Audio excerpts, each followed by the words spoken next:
moon.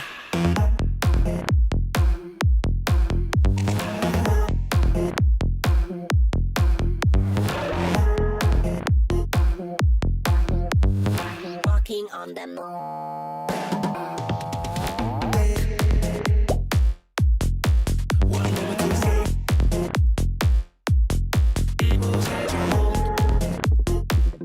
When you're walking on the moon.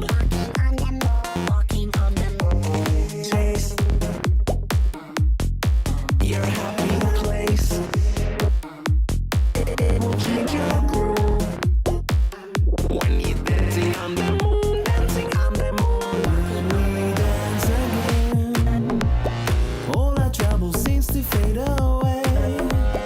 This is how I feel when you take me to some levels that I've never been. When we dance again, all our trouble seems to fade away.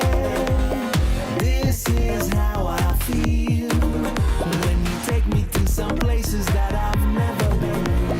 When we dance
Hello, friends, and welcome to the 7-Eleven Slurpee Cup. It's RLCS time, and I'm your host, F. Dot, joined here by some of the best in the business. Say hello to Jorby and Achieves. Let's go from right to left. Achieves, how you doing, bud?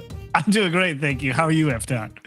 I'm doing fantastic. You know, back in action here. Another fantastic regional to start off with. Jorbiston, how you doing, man? F. Dot, I'm doing lovely. Can't wait to get the matches going today. I need chaos. Today I need chaos. That's all I'm gonna say. Well, I think we've got chaos for sure coming at you. We do have some of the best players on the field now. We had a regional just a couple of weeks ago as well. And in case you're just joining us, we want to give you a little bit of a taste of what's going on here. So 7-Eleven, our partners, have gotten the 7 plays that go to 11. Now you can vote on which play speaks to you and your heart the most. All you gotta do is put in a number. We're gonna show you 7 of the top plays from last time around, and then whichever one you like, drop that number in chat, and then we'll crown a champion. So guys, let's go ahead. Let's take a look at the 7 plays that take it to 11. Starting off here with numero uno. We've got pretty much an old classic play here. Just a nice air dribble, take it to the hole,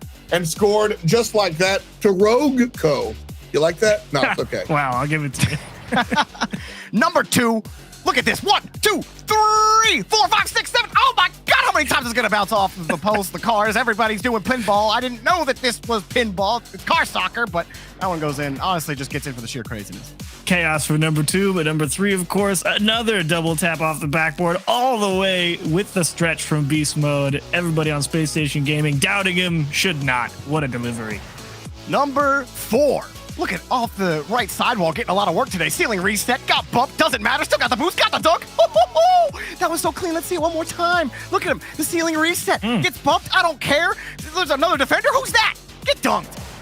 Number 5, of course, going to be coming from G2 as well. This was game 1 of the grand finals. They had to equalize inside of 4 seconds or they were going to lose. Chicago out racing everybody on the Space Station defense and putting away. Number 6, Jorby. Number 6, the right side wall getting work again. Look, reset. I'm not going to use it. Whoop! Bang! Right into the net. My goodness, these players are so good at the game. Look at that. He has the reset. Gives you all the options. And he picks the best one to put it in the center. F. Dot. That's the cool stuff, man. When you're playing with the mines and you're able to just take it to the grindstone. This is one of my favorite plays here. I like good fakes, but a nice pre-jump, that one takes it to 11 for me. So again, let us know what your favorite play there was. Those are our 7 plays that took it to 11. I'm expecting to see a little more than 7 this week around because I think our players are ready to kind of hit the battlefield running. And so we've got a big old bracket to show you who's competing in the competition here today. Some of the best in North America going head to head. And I think we've got a lot of storylines along the road to really take a look at and pay attention to, and none in particular that supersede others. There is no big headline here. There's just a whole lot of threads to pull on. And so, Cheese, I'll go to you real quick. What is the most exciting thing for you in North American Rocket League right now? Well, believe it or not, for me, it's actually going to be Torrent. Got a chance to see their new roster move in action. Zanil swapping out for Jordan, and I think he has a very good head on his shoulders. Excellent decision making. So I'm curious to see how the first round against NRG goes. Yes, the David versus Goliath situation for sure. And we just got word in, fans, you have voted play number 7 is going to be your top play here. Let's take one more look at it. It's Arsenal jumping 7 years before the pass comes through, and it's clean and crisp right past the defensive player right there. So again, 7 plays to take it to 11. Arsenal took it one step further and got a Slurpee on. So fantastic stuff coming out from the players for sure. You mentioned the David Goliath matchup here with respects to Torrent and Energy. Let's pull up the whole bracket and say hello to today's competition because there are a ton of other matches going on. You can see throughout the weekend, we have a big old double elimination bracket. So if your favorite team loses, they do get a second life. They get an extra shot. Today, we're going to take a look at this first round of 16 here, and all of our teams are putting on their own broadcast. You can find Complexity on their own channel. You can find Envy on their own channel. You can find SSG on their own channel. However, here we will show you a featured match and we will hold your hand, bring you all of the updates. We have fantastic commentators who I will interrupt with all of the good stuff. So just park it right here if you want to catch all the action throughout the league. Jorby, we heard about Energy and Torrent. Where else is your mind at? You got to be looking at Complexity. This has to be their, like, this is the last tournament to actually contend to make it into the major. They didn't perform well in the last regional. They haven't performed well since the fall split. This team moved to North America to be in a more competitive region, and they're learning. It's really competitive, and they're having some difficulties finding their way into that top 5 echelon again. They haven't beaten a top team in a while. They're starting to struggle against some of these other bubble teams, or not these bubble teams, excuse me, these qualifier teams. So how do they respond against Sonics? That first series with Complexity and Sonics, I think Sonics could absolutely take that. Complexity, there are no free games. It could. I mean, that's where we've got to look at. I think Complexity kind of, like you said, it could go the way of Sonics, but if I'm Complexity or one of their fans, it has to go in the direction of the Stars there. So we'll see how that one works out as well. But as far as our microscope, we are zooming in on Oxygen versus Rogue. So we saw some fantastic stuff out of Taroko and these guys, and not just last week overall, but they even made it into our highlight package, the 7 plays that took it to 11. So again, shout outs to Taroko and what these guys are able to do. But going up against them with LJ in the squad here on Oxygen, Gimmick and Toasty, this Gimmick acquisition, I think, has been really, really clean for this Oxygen team. And, no pun intended, put some life, breathe some life into this squad here at Chiefs. Oxygen, I think, are a radically different team than they were just 8 months ago. Yeah, gotta agree with you. They've been a really fun team to watch. I mean, it's been a while since we've really seen Gimmick on the pitch with a team and be like, yeah, they have a pretty decent shot at taking on just about anybody. There we go. Yeah. I stitched that one together. But I think in general, they're on a good uptrend. Is it enough to make a super deep run? Maybe. Rogue's a pretty tough first bite of the apple. So I'm curious how this one plays out. Well, as always, I'm going to ask my commentators, but I'm going to ask y'all out there in chat as well. Second vote of the day already. Look at this. Hashtag RGE if you're on the side of Rogue. Hashtag OXG if you think Oxygen should win. Jorby here. When it comes down to the fan vote, I think a lot of people might lean towards Rogue because Oxygen, I think, in a lot of people's minds, is a different team than they are today. Kind of like I set a cheese up here for. So what's your take on this? I don't know if I want to call it new Oxygen, but what's your take on this style of Oxygen? I think this Oxygen team has a lot of potential. I thought they were starting to show that potential after moving over to Gimmick. The main thing about Gimmick's move that's helped is AJ, or not AJ, excuse me, LJ. Wrong J. Yeah, but LJ has really started to come into his own, and he was always a quality player. A lot of people would say in the past, like, when is LJ going to get onto a good team? And instead, they pick up Gimmick. Gimmick slots in, and now LJ is starting to pop off and be the center of that offense. So I'd like to see continued development out of him, out of Toasty, and I'd love to see Gimmick continue to step up.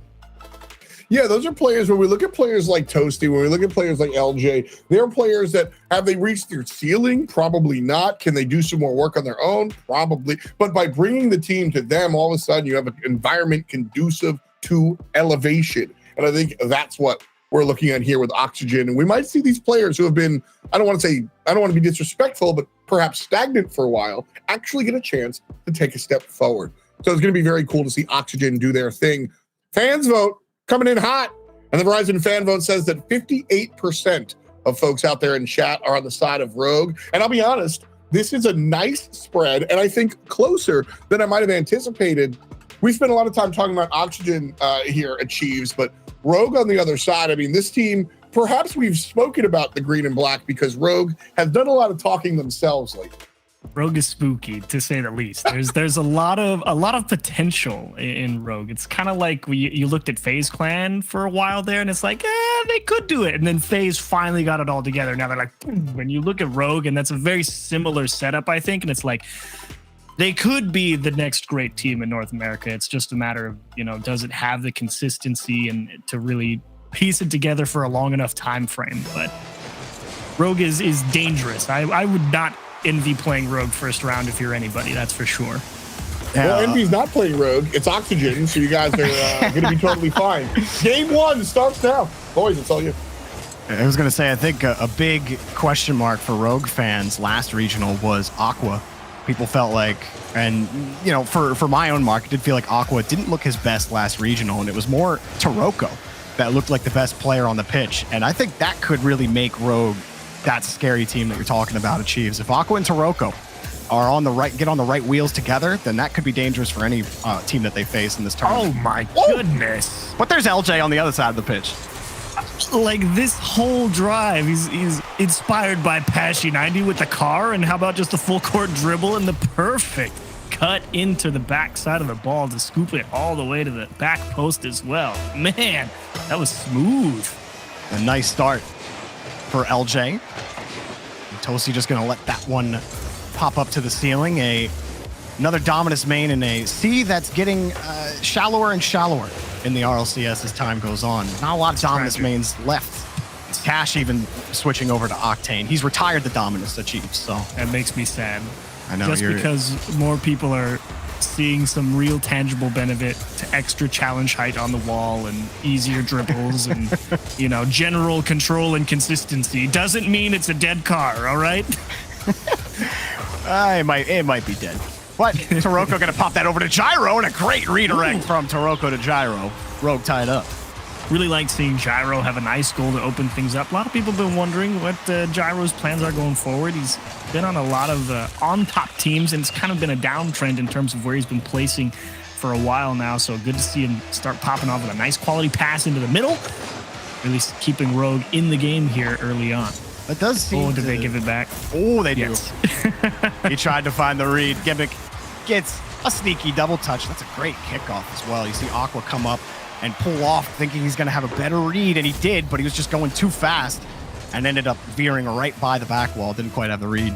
Yeah, needed that extra second to realize Gimmick already had him beat and tried to make the adjustment. No space, however, and Oxygen unwilling to relinquish the lead for long, but this is an interesting game one. Not a lot of sustained offense. It's kind of just been poke it through one time and see what you can get by with, and LJ going to showcase that to a T. They win a kickoff, win one challenge. It just skips off into the middle, and LJ's like, cool, Taroko's too far forward. That's an easy goal. I think Gyro was hoping to get a pinch forward down the field, up, and instead it goes out, and he's thinking, wow, I got robbed. Just didn't have the approach to get it. And Rogue all of a sudden down by 2. Taroko 2 touches up, but it's going to be actually taken away by LJ. Again, both points about this team, number 8 and number 9, both teams are in position if they make a deep run in this tournament. If they just one deep run will get them in a spot for the major. Envy are currently ahead of them, but if you're looking at any teams to overtake Envy in the standings, these are the 2 teams you're looking at to do that. So this is a very important first match for both of these squads, and they're firing. A lot of these shots just kind of going into the net. Taroko gets another.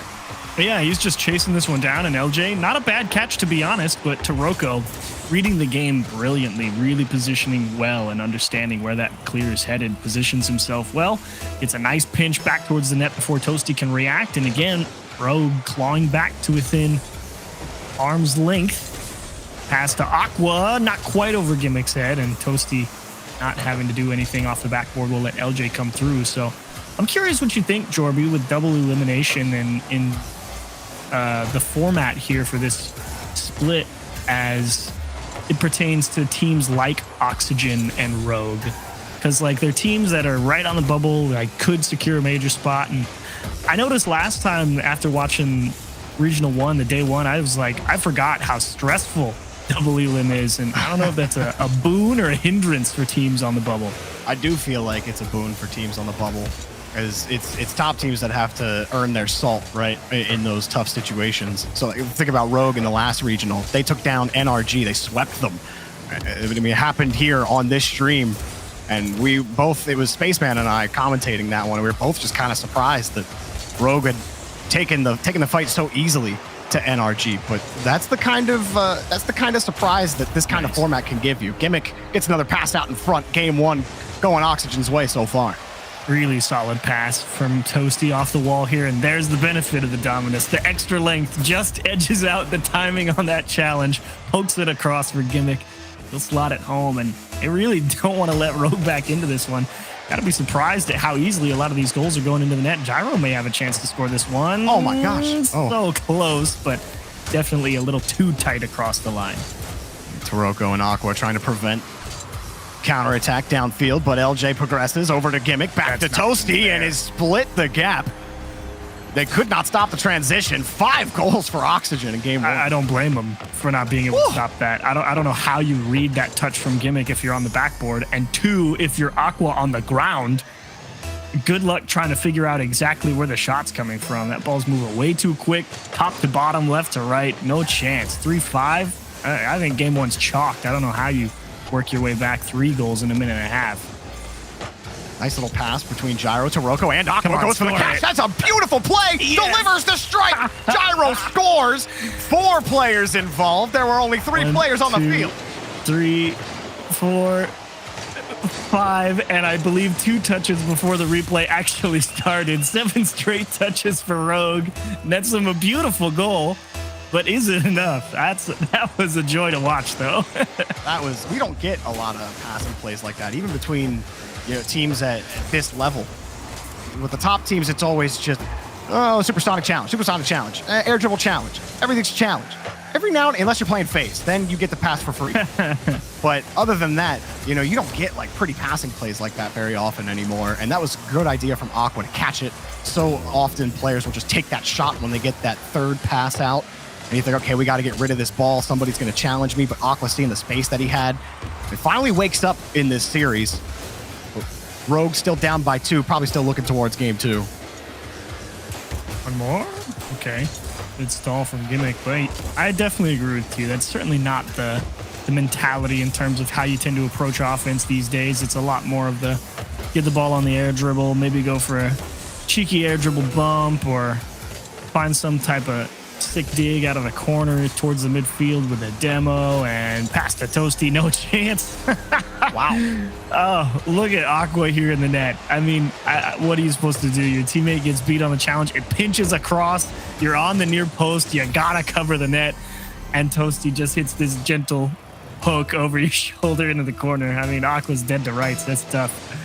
Yeah. No chance again. They're just getting picked apart. I mean, even when there are defenders in net, last time Oxygen scored, there were 2 defenders. It was between Aqua and Gyro, and they couldn't get it done. Gyro had a missed touch earlier that led directly to a goal. A couple of the passes haven't really worked out for Rogue. It's been very broken on Rogue's side, and they still came up with 3 goals. Maybe a 4th here at the end. But Toroko's just going to pitch that one up, and Rogue are going to look to game 2. Let's be honest, Chiefs. Game 1 was ugly. Not the prettiest gameplay from Rogue, but Oxygen took full advantage of that. Good passing, good 50s, good all around for game 1. Yeah, I had like a zillion goals in the first like 2 minutes, and it's just like, okay, everybody, let's sort the defense out. One team figured it out. It was Oxygen. Rogue needed a little bit more time to get set there, and I think it's not too much of a big adjustment they need to make. There's that really nice passing play from Rogue. It was pretty. Unfortunately, not enough to get the job done in game 1, but every now and again, that's the brilliance that is possible. But if Rogue really just start getting out in front of those challenges, a more proactive defense, just a little bit, I think they stopped some of those goals that they allowed there in game 1. And I don't think game 2 is going to be anywhere near as easy, F-Dot.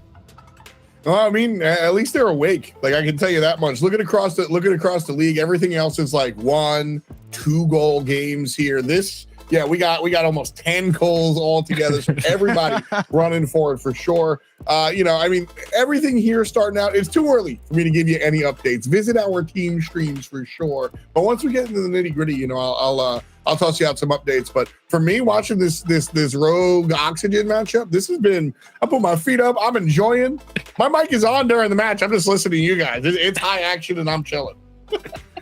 F-Dot, you are allowed to chill. You have to be on all day. Jorby and I you just have to go out here, throw the gas pedal down for 2 games. And then we. Oh, you want?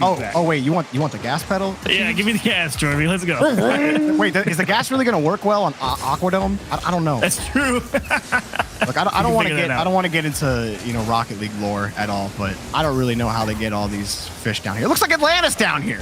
Anyways, Aqua, this is his map. So you think does he get the buff? Does he get home field advantage buff? Everyone knows you hit the ball 10% harder when it's your home field. So you're saying if I played on salty or if I played on sandy shores, as Oxygen get the goal here from Toasty, Chiefs?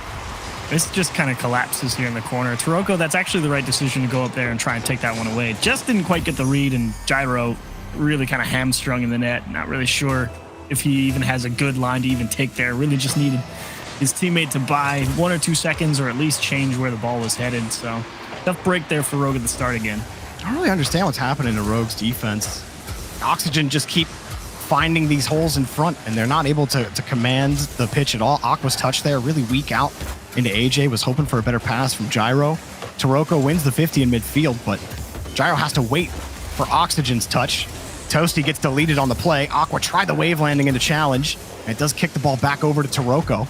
Gyro keep the push alive here for Rogue. This is looking okay, but they're still looking for real pressure. Aqua dead play. He's got to give it back to Taroko. That's a good idea, though. They do realize the best way forward is through ball possession. Unfortunately, gave it up here in the midfield for Gimmick. Off the backboard and gently into the net. Who came out of that Rogue goal? I thought they were going to have some type of challenge, but I don't know why. They just... Gyro. Well, he just didn't respect Gimmick's control behind the ball. He jumped so early at that. And his launch angle, I think he just assumed that Gimmick was just going to drop that ball down, but he was very clearly still very much in control of that ball. Rough start. Tough break. Yeah. And you go down, you kind of get blown out of the water a little bit earlier than you'd like. Thought you're in a good place if you're Rogue, battling back to even, down 1, keeping it within 1 after they keep scoring, and then you come out here in game 2 after you just give up 3 straight with no answers.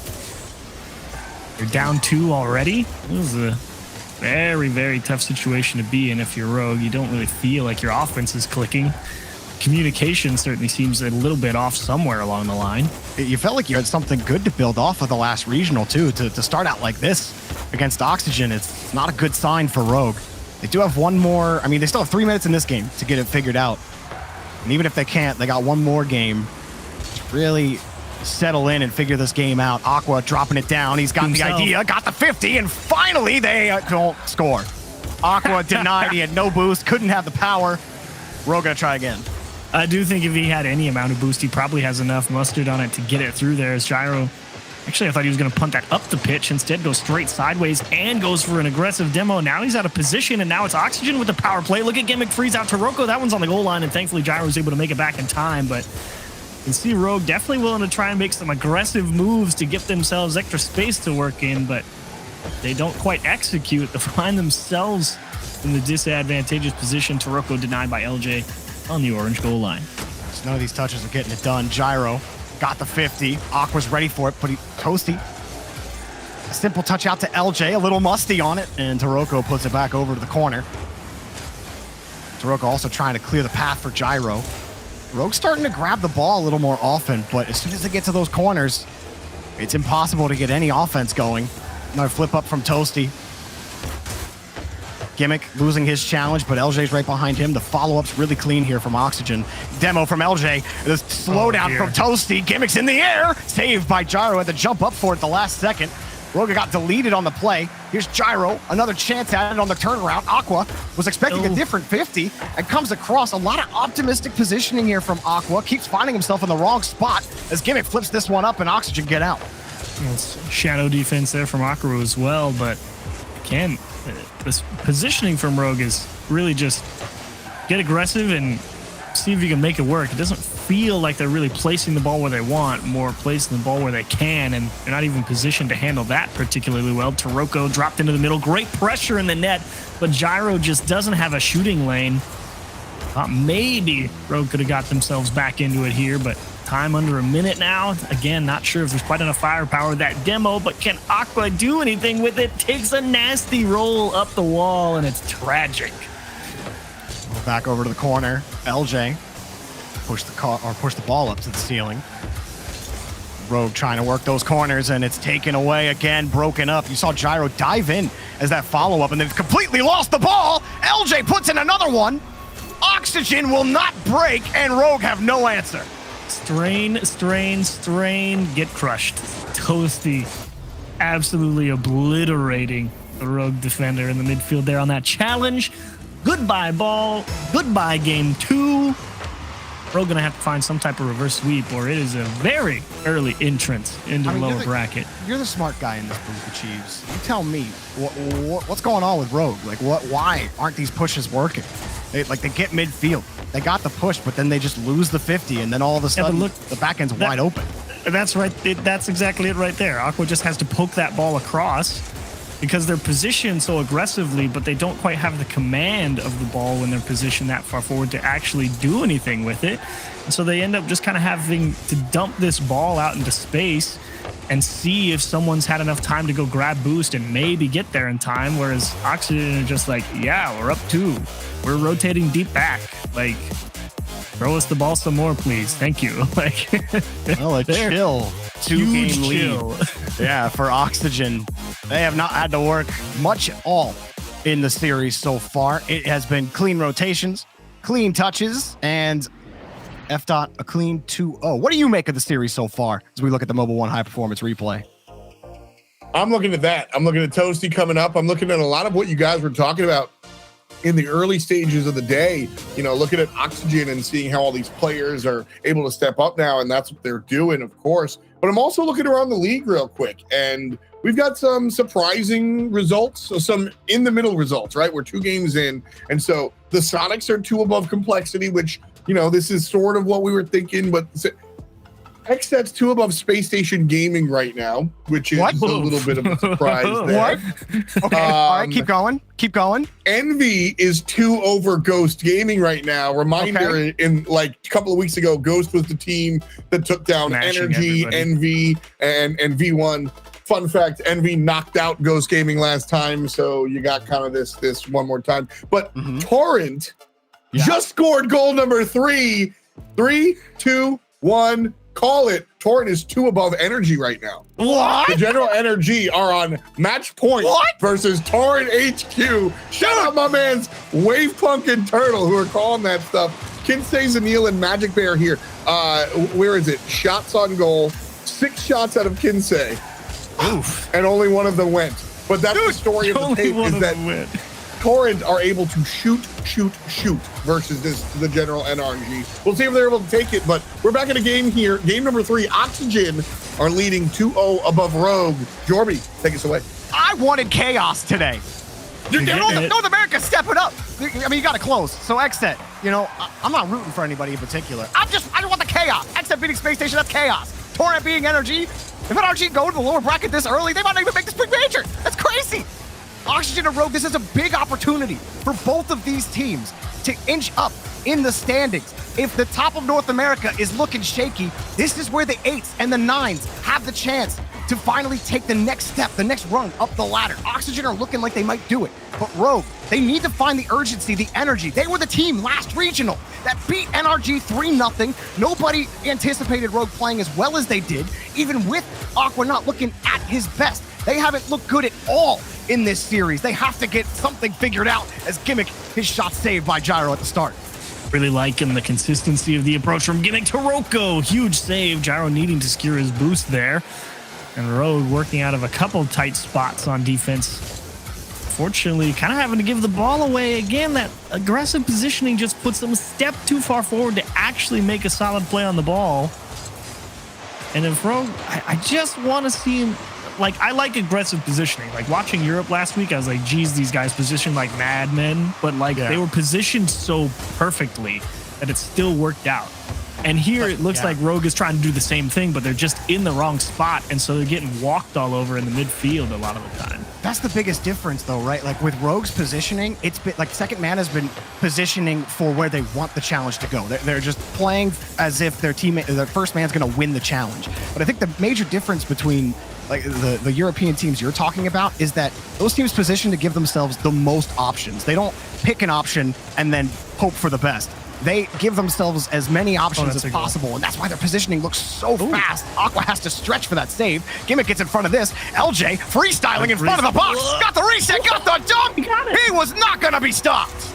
Oh, I didn't think he actually could get back to it. Yeah, he's got 100 right here, but look at how awkward he catches that. The instant flip reset and the perfect dunk. Well-controlled approach from LJ. That is quite the shot. Look at LJ. LJ's feeling it. He feels the chaotic energy today. Still got the shades of Pashy 90. I totally forgot that that's like a classic car design. The pink with blue wings, or the blue with pink wings. It's a timeless design at this point. And he's looks playing even better like with he all the deserves it. graphical updates the game has gotten too. Ooh, Gyro gets the demo, but can they actually put the ball on target? Aqua's up for it. Gimmick had a chance to get in front. Gyro just gets over him. No boost. Lets it drop to Taroko. Shot's good. And finally, Rogue tie it up. Surprised Toasty couldn't reach this. I think he might have ran out of boost because he was up nice and early. He knew it was going to be a dangerous shot. Yeah, he's only got 7 right here when he gives it a leap. And that is just a few shy of actually making contact. Rogue going to battle back here in game 1. Good opportunity to try and start turning this series around. Gimmick gonna kick that ball hard as Taroko gets the catch. And Aqua speedy next to it. Gyro gets deleted on the play, but Aqua followed up his own touch, still behind the ball. Beats one defender. Ball skips out to Gyro, who has to pull back just a little bit. LJ coming to challenge him. He's gonna win it. Oxygen killing Rogue's push. LJ's pass gonna be denied. Gimmick didn't even get a chance to get up at it. Things settle down here for a moment as Gyro tries to push the ball forward. Oh, my good aggressive bumps from Rogue. Not in time, though. Toasty and Gimmick able to recover, but Rogue definitely starting to push a little harder here. Definitely more put together. Let's see if that translates to more shots on target.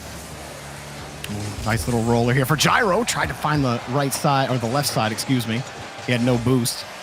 Aqua coming up for this. Now Rogue are starting to get to some of these touches. They're not skipping away from their cars as often. And Oxygen aren't getting free passes. But the 50s is still a little bit of a struggle. I feel like Taroko's look solid. But that ball gets skipped out to the side. LJ racing. Gyro trying to beat him there. LJ's going to take away the boost. That leaves Gyro with 20 on the wall. LJ forces his way through 2, and Toasty will score. He's so good. Toasty's sitting here at the top of the box thinking, yeah, this might be a pass. I'm going to get ready for it. And LJ, how did he get bumped? Recover enough to actually tip the ball off the backboard to beat the second guy. And it's got the pace to throw the third guy off the scent as well. And Toasty's like, this is the easiest goal I've ever scored. He's gotten a lot of those today. LJ picking up another assist. I mean, you even look at the shot totals achieved. Rogue have 2 shots on net. LJ alone has 6. He's having a good start, that's for sure. High ball. Toasty's going to take it himself, and he gets the ball for free. Rogue down by 1, 30 seconds left, and they might be down by 2 unless they can get down the field. Gyro pushing this ball. Does he get the win against Gimmick? No, the ball just skips down. Aqua, next challenge. Got it against LJ, and it's in! It takes every challenge Rogue have in their pocket, but they finally get the game-tying goal. Watching Toasty rotate back there, and he turned forward initially when he saw Gimmick go for the ball, thinking that maybe it was going to go forward. Unfortunately, his team lost it, and now he has to get frozen on the goal line so he doesn't get demoed. That gives Rogue just enough space to tie it up with 20 seconds left. See if they can work this one into a game 4.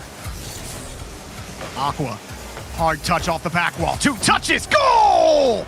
Aqua takes matters into his own hands, and Rogue have a late lead. Absolutely. Toasty just trying to play damage control there, but Aqua, ugh. I mean, you got to give him credit. That's a pretty spicy shot. Don't know if he really had any other options for where to put the ball, so dish it to himself. Put a great shot on target, force the defense to make a tough save. Can't stack up, and you got a late lead. Now Rogue have to hang on to it. Gyro wins the touch against LJ. Toasty just trying to protect the ball. Maybe give Oxygen one last chance, but they won't get it. Rogue prevent the sweep and start a journey of their own, taking their first game in the series. Battle back. Rogue, that's a nice start. This was a questionable game at best for a while there. I mean, we were talking about Rogue, only 2 shots on target. And like LJ is absolutely dominating the challenge game over on the blue half, and then Rogue just go bang, bang, bang. We win. Everyone's kind of blinking like, why? How? I mean, to me, like Toroko is holding this team together with like glue, paper clips, and the paper that gummy worms gave you like 3 years ago of homework that you found under your couch.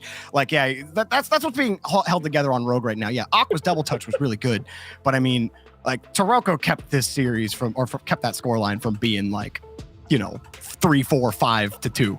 F up.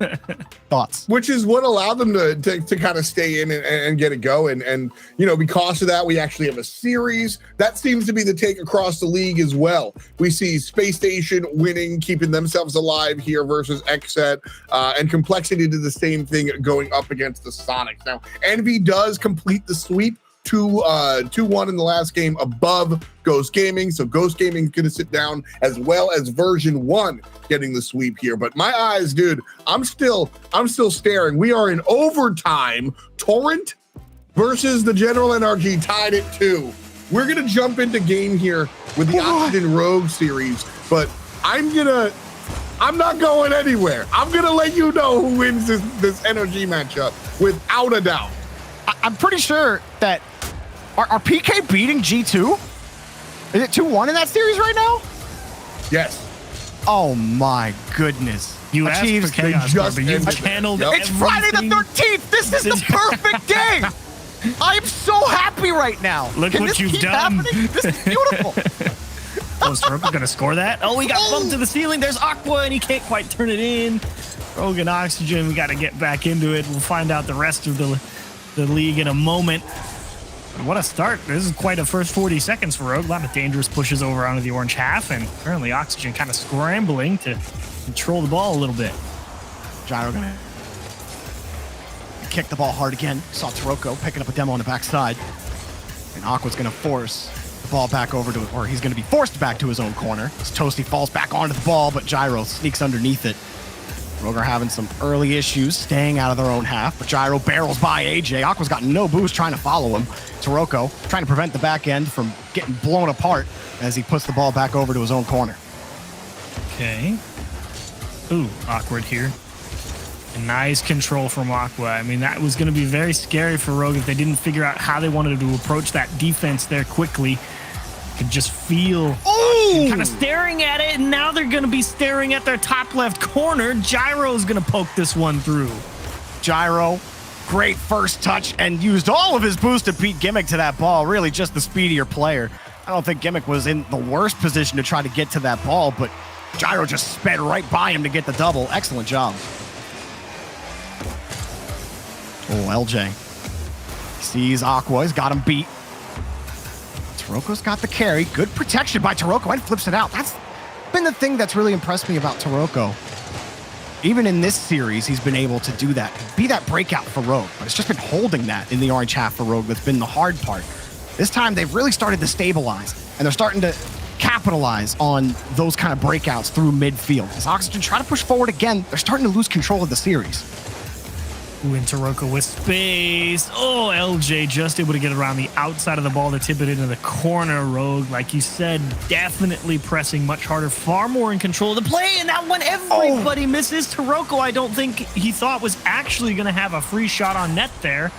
So he kind of overcooked it, and LJ on his lonesome just going to try and power through some Rogue defenders to try and actually get Oxygen in a consistent flow on offense. And even that's tough to have happen at the moment. Toasty. Wow, good grab from Taroko again. Aqua missed the ball on the backboard. Gimmick got a free shot, and it was way too light. Toasty gonna keep the rebound clean. Taroko looking for a clear, no boost. LJ pushes it forward, but Rogue starting to grab possession, and a big dunk from Aqua to break them out. He's on a chase. He's got the boost. Scoops the ball away from Gimmick, looking for a pass the whole way back to Taroko, and just had to protect it against LJ. A broken play there for Rogue. A really nice play from LJ. They're actually realizing Aqua kind of mishit it, was trying to back pass it. Not getting too dangerous. Aqua's trapped, has to go out the inside of his net, and huge save to keep LJ from tying things up as we get closer and closer to the final minute off the backboard. Toasty up early, and Aqua not able to turn it in. Gimmick off the ball. Taroko trying to come in. LJ's behind it now. No boost for him. Gyro kicks it across, and Aqua dives in front of Toasty for the win. Gyro racing towards this one. He's not going to get that done. Now Gimmick off the side wall with control. Flips it over one. Gets bumped a hanger in front of the box. LJ gets deleted. Gyro's got a one-on-one the other way. 12 boost. And tried for the 50, but it's taken back to Aqua around the corner. LJ gets it over him. Rogue, big chance here on offense. Can they keep the pressure up? Gimmick's forced back up to the wall. Toasty lets it drop. Gyro back around to the corner.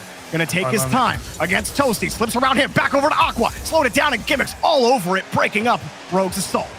Really like the ideas there, though, from Gyro in the corner. Buy a little extra time. Make sure your teammates are actually ready, just in case you do win a ball through the midfield. An insurance goal would have been huge, and nice job on Oxygen to stay poised, not let anything slip by. Pass to Gimmick, ripped off the backboard. Taroko can't get there. Gimmick's going for pressure. Everybody's in the net, and Oxygen can't convert on what looked like at least a quality chance, but they don't even put it on target. Gyro has sped up on that back wall. There he is again, but he's got to wait. Actually, he's got no boost. Taroko flips right in. Aqua scoops the ball away from Gimmick. LJ crashes in front of him. Oxygen still can't get a goal. Gyro puts this one up high, forces Toasty to commit, and he does. Toasty even follows it up. Aqua, Taroko, wait. Taroko lob up to Gyro, cut off by Gimmick. Oxygen can't be on this half of the field right now if they want to send it to OT. LJ, another one, back to Gimmick. Back over to LJ, over Taroko. Into the corner, he's not gonna have the play, he gets deleted. Still a chance. Gimmick flips it up high. Toasty has to wait for Taroko, who keeps it high and away. LJ drops it straight down. Toasty's got the catch. Back over to LJ. Less than a second on the bounce. Aqua gets in front of it. LJ in reverse. Now pops it up. Does he still get a pass? He does. Back over to Gimmick. Gyro puts this one up. Taroko's on the back wall. LJ still gets a touch in. Rogue protect the 1-goal lead. We're going to game 5. Oxygen just didn't have enough boost to actually try and make that happen. They were in a lot of good spots, but they just didn't have the way to get the ball towards the middle with any type of power. Rogue able to hold on there for dear life. They will bring this one all the way back into game 5. Bonkers. Bubble one, high performance replay, whatever. F-out. I want to know. I want to know. Guys, tell me. So the reason I didn't interrupt the game with an update is because we almost had the entire length of the game in OT. It did end at 5 minutes and 20 seconds of overtime. Okay. It's torrent. The general NRG got demoted to the lower level. I'm here for the chaos. Jordan, you asked, we receive, baby. This is what's going on, man. We have a game 5 right here on stream. Man. We have a game 5 with Knights and G2 as well. This is, Jorby, you started us off for something crazy. You asked for this. This is your fault. It feels like my birthday right now. Like I'm so happy right now. I know. Happy birthday, Jorby. NRG are clearly not happy. I'm sure Space Station aren't very happy. I'm sure G2 are like, wow, why are Pittsburgh Knights playing so well? They don't have Wellis on the field. I don't understand, right? Wellis' story is crazy, by the way. And this whole, Do more. Just keep it going. I feel like don't tease Everyone me. in the top eight Okay, lose. complete it. PK, win your game against G2, please. Xset, win your game against Space Station, please. I want all chaos, please. All the qualified teams. I want them to take out all the teams that were here already. All right, incumbency, boring.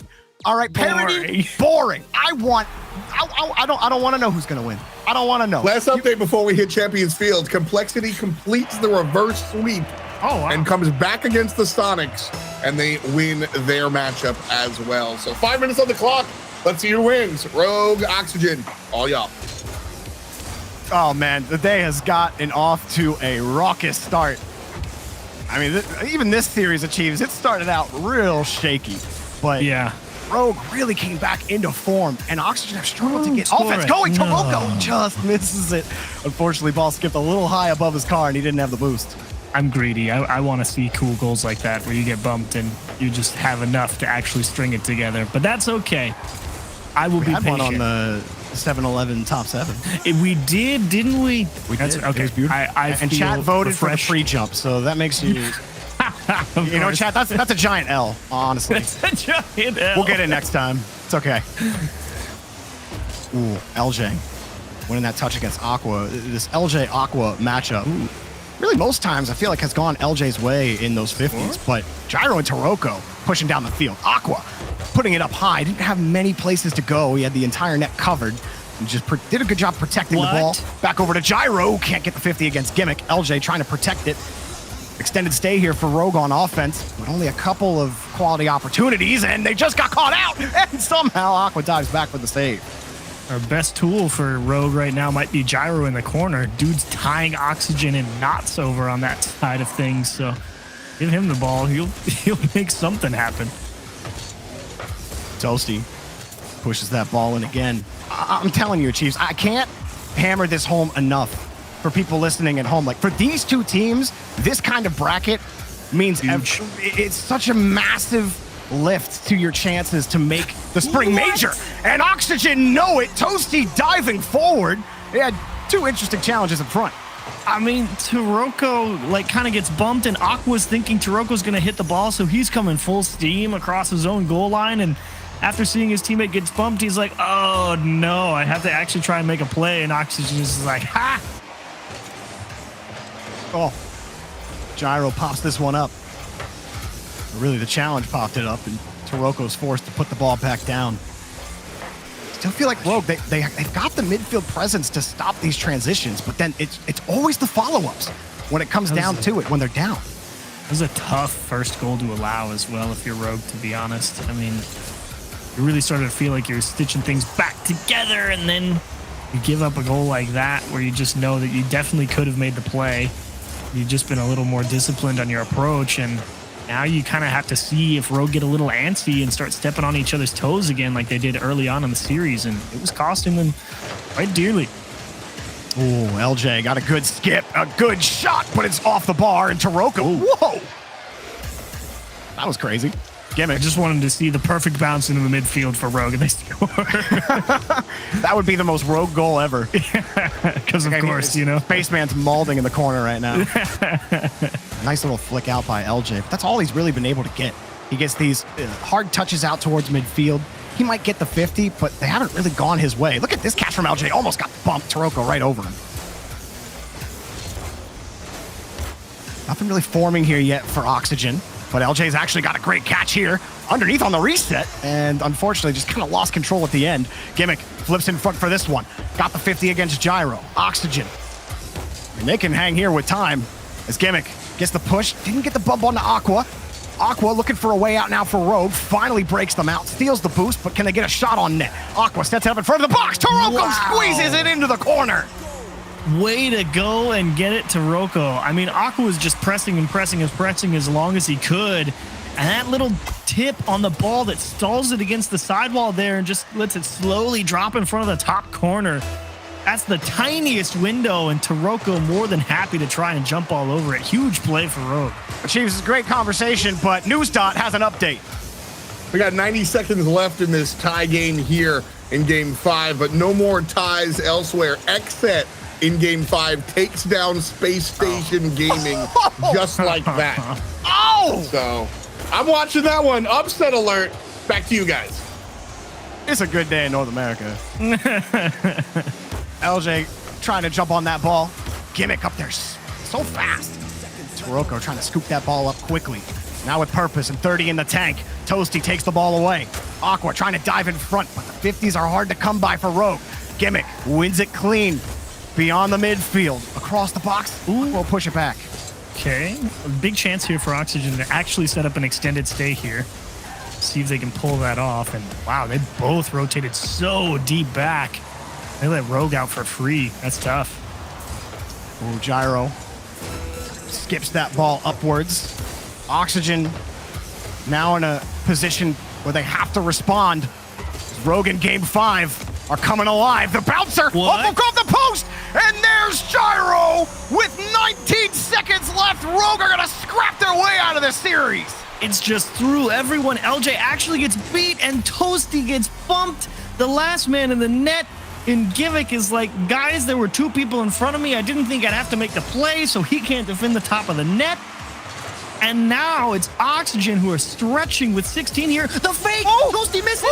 Gimmick is not able to muscle it through. Hard right turn from LJ. Poke towards the top. Rogue might just fend him off. Oh, Gimmick's there. Got the pass from Toasty.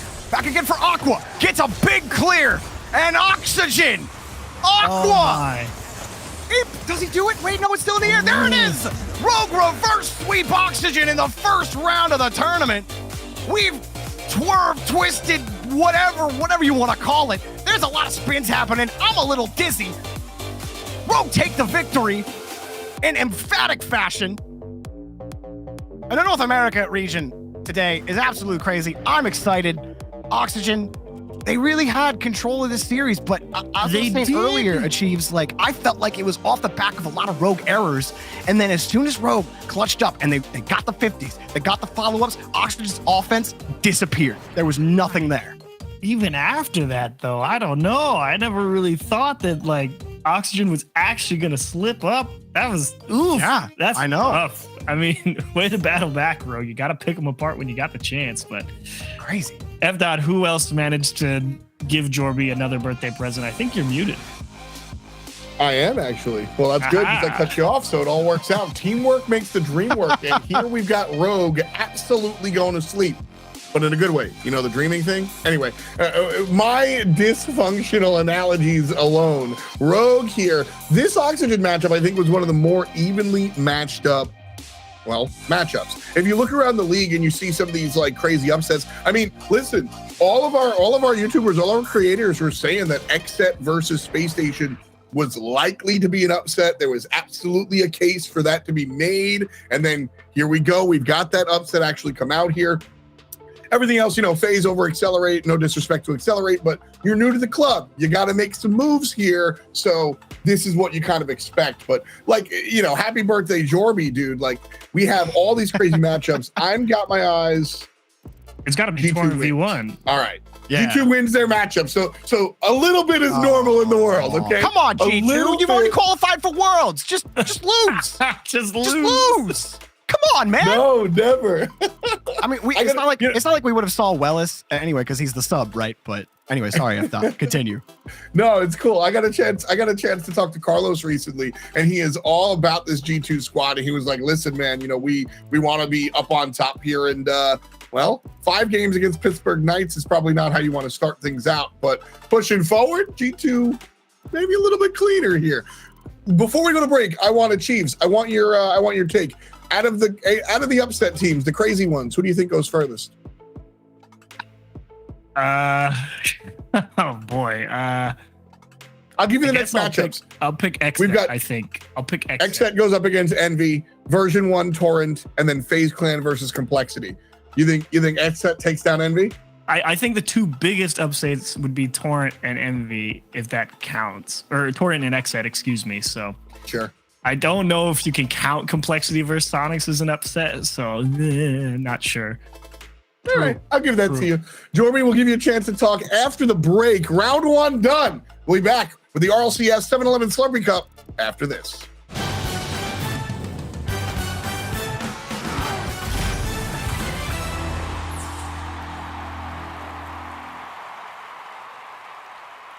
Performance. Precision. Pepperoni pizza. Built by fans, inspired by snacks.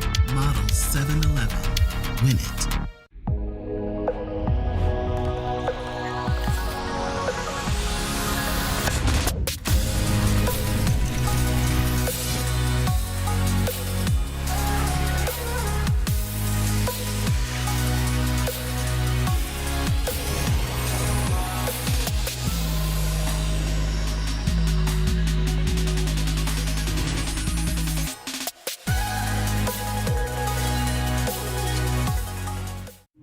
This might not be your car, and this might not be your engine. Maybe this isn't your morning routine, and maybe these aren't your coworkers. Perhaps these aren't your standard driving conditions. Far from it. But this is your oil, which means you're one of us, doesn't it? For serious engines, on and off the track, upgrade to Mobil 1.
precision.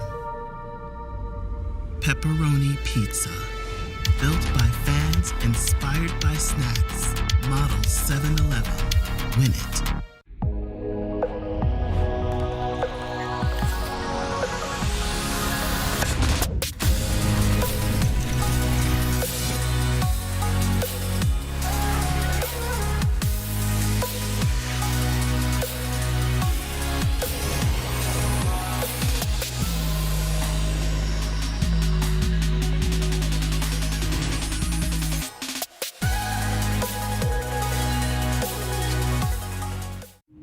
This might not be your car.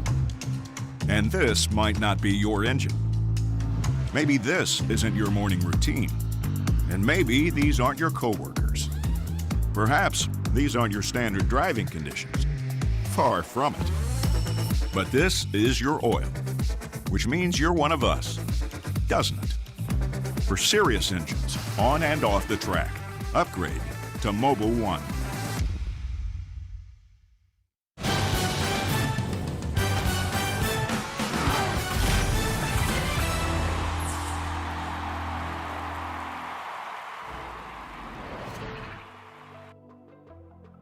Hello and welcome back, friends. We are 51 minutes into the broadcast, and we have Space Station Gaming and Ghost Gaming in an elimination match. Welcome back to the RLCS, the 7-Eleven Slurpee Cup here. I'm your host, joined by two of my favorite analysts, and we are ready to jump back into the action. Earlier today, Jorby asked for chaos, and that's what we've been getting. Upset after upset has been really impressive. And like I said, Jorby, you asked for this, and we have received. Oh, I'm in my happy place right now. I know NRG fans are in a very sad, dark corner right now. I know G2 fans are wiping one bead of sweat off their brow because I think they saw their old roster for a second going 5 games against a team they shouldn't lose to, and they clutched up at the very end. But Space Station also losing that last game on Champions Field 4-0 to XSET. Yeah. And I like some of these qualifier teams today, Torrent and XSET. I'm excited to see where they go. Well, let's go ahead and pull up the bracket and see the story of the entire tape as we take a look at, the bracket. There's that first round. It's all said and done. And now we've got the top and the bottom all locked in. So 1, 2, 3, 4, that lower round 1, those are all elimination matches. Should you lose there, that's your second life, and see you later. Knew you well. Energy versus all mid, probably, let's say it is in favor of the general NRG. And so, right? Yeah, all mid has been, and they've been playing well for what it's worth. But this is the second regional in a row, as Achieves mentions, that they just wind up in front of Energy. So tough stuff for them, but our next feature match is going to be on the top side of things. It is going to be Complexity, who just barely winds up getting the win against the Sonics reverse sweep fashion against FaZe Up, the FaZe Clan, the red and black versus the blue and white. This is a classic matchup between these two squads. Complexity recently joining the North American scene, and FaZe Clan, on the other hand, continuing to just tinker with their squad here. First Killer, AJ, and Typical, for my money, Jorby, some of the most explosive players to watch all together. Going up against the South American, now North American squad here. This is a spicy matchup, I think. I think so too. And it's going to be, I feel like this is going to be a little difficult for Complexity. The one thing about FaZe that you really can't have against them, because I know FaZe fans get upset that they can't ever seem to get a first place finish after they put Typical on the team. But the reality is their floor is 4th, and they don't lose to these first round teams, and where you see other teams that they're in direct competition with losing to those teams. I think that's something FaZe fans can really hang their hat on. Their consistency against teams they are better than is pristine. They never lose against those teams. And so up against Complexity, it's the same deal. I think this is an uphill battle for Complexity. It's certainly going to seem like one, and we'll dive deep with a couple more details, but I'm going to put you guys on the spot right now. Out there in chat, let us know who you think has the victory, whether it's Complexity, #COL, or if it's FaZe, #FAZE. Shouts to our friends over at Verizon for powering the vote there. And I will go ahead and just shout out my look. I'm with you, Jorby. I think FaZe takes this one. I'll be honest. I wish I could go Complexity. I love this team. I've liked them for a long time. I liked when they came to North America, but I think this is just we need another round of regionals really for Complexity to kind of like make it happen. I'll be honest, I think they might miss the major, and that kind of stinks, but long-term process for Complexity in my eyes. Cheese, what are you thinking? I think chaos, pandemonium, lots of aerial flip reset, challenge the ball in the air, see who wins. And I think Jorby's right. FaZe probably comes out ahead in that. That being said, I bet Complexity scores like 2 or 3 really, really awesome looking goals. Oh yeah, and we have to unfortunately be satisfied with that. Well, that's the thing here. Sorry to cut you, Jorby. The thing with Complexity is that like, we know how talented they are. It's just a matter of making that consistency come through, and that's what you get as a result of a long time in a consistent league like NA, right, Jorby? So, yeah, I don't know. Is it inconsistent? I don't know. This is wait. You know what? Not what I meant by verbatim definition, but yeah, you got me. No, I feel that. I think for me, and I'm curious which way Twitch chat went. I think I know exactly which way they went, but it's hard for me to pick against FaZe. Complexity against top 5 teams in points so far this season, of which FaZe is included. They're 5-10 in series played against these top teams. It's not a good record. Now, it's Friday the 13th, okay? Space Station and NRG are in the lower bracket at the same time. I just said that FaZe probably got it. I'm gonna be honest. I got Vamos energy right now. Yeah.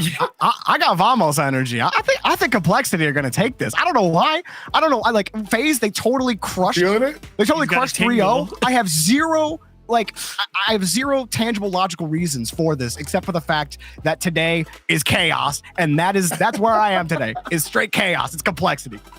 Well, you know what?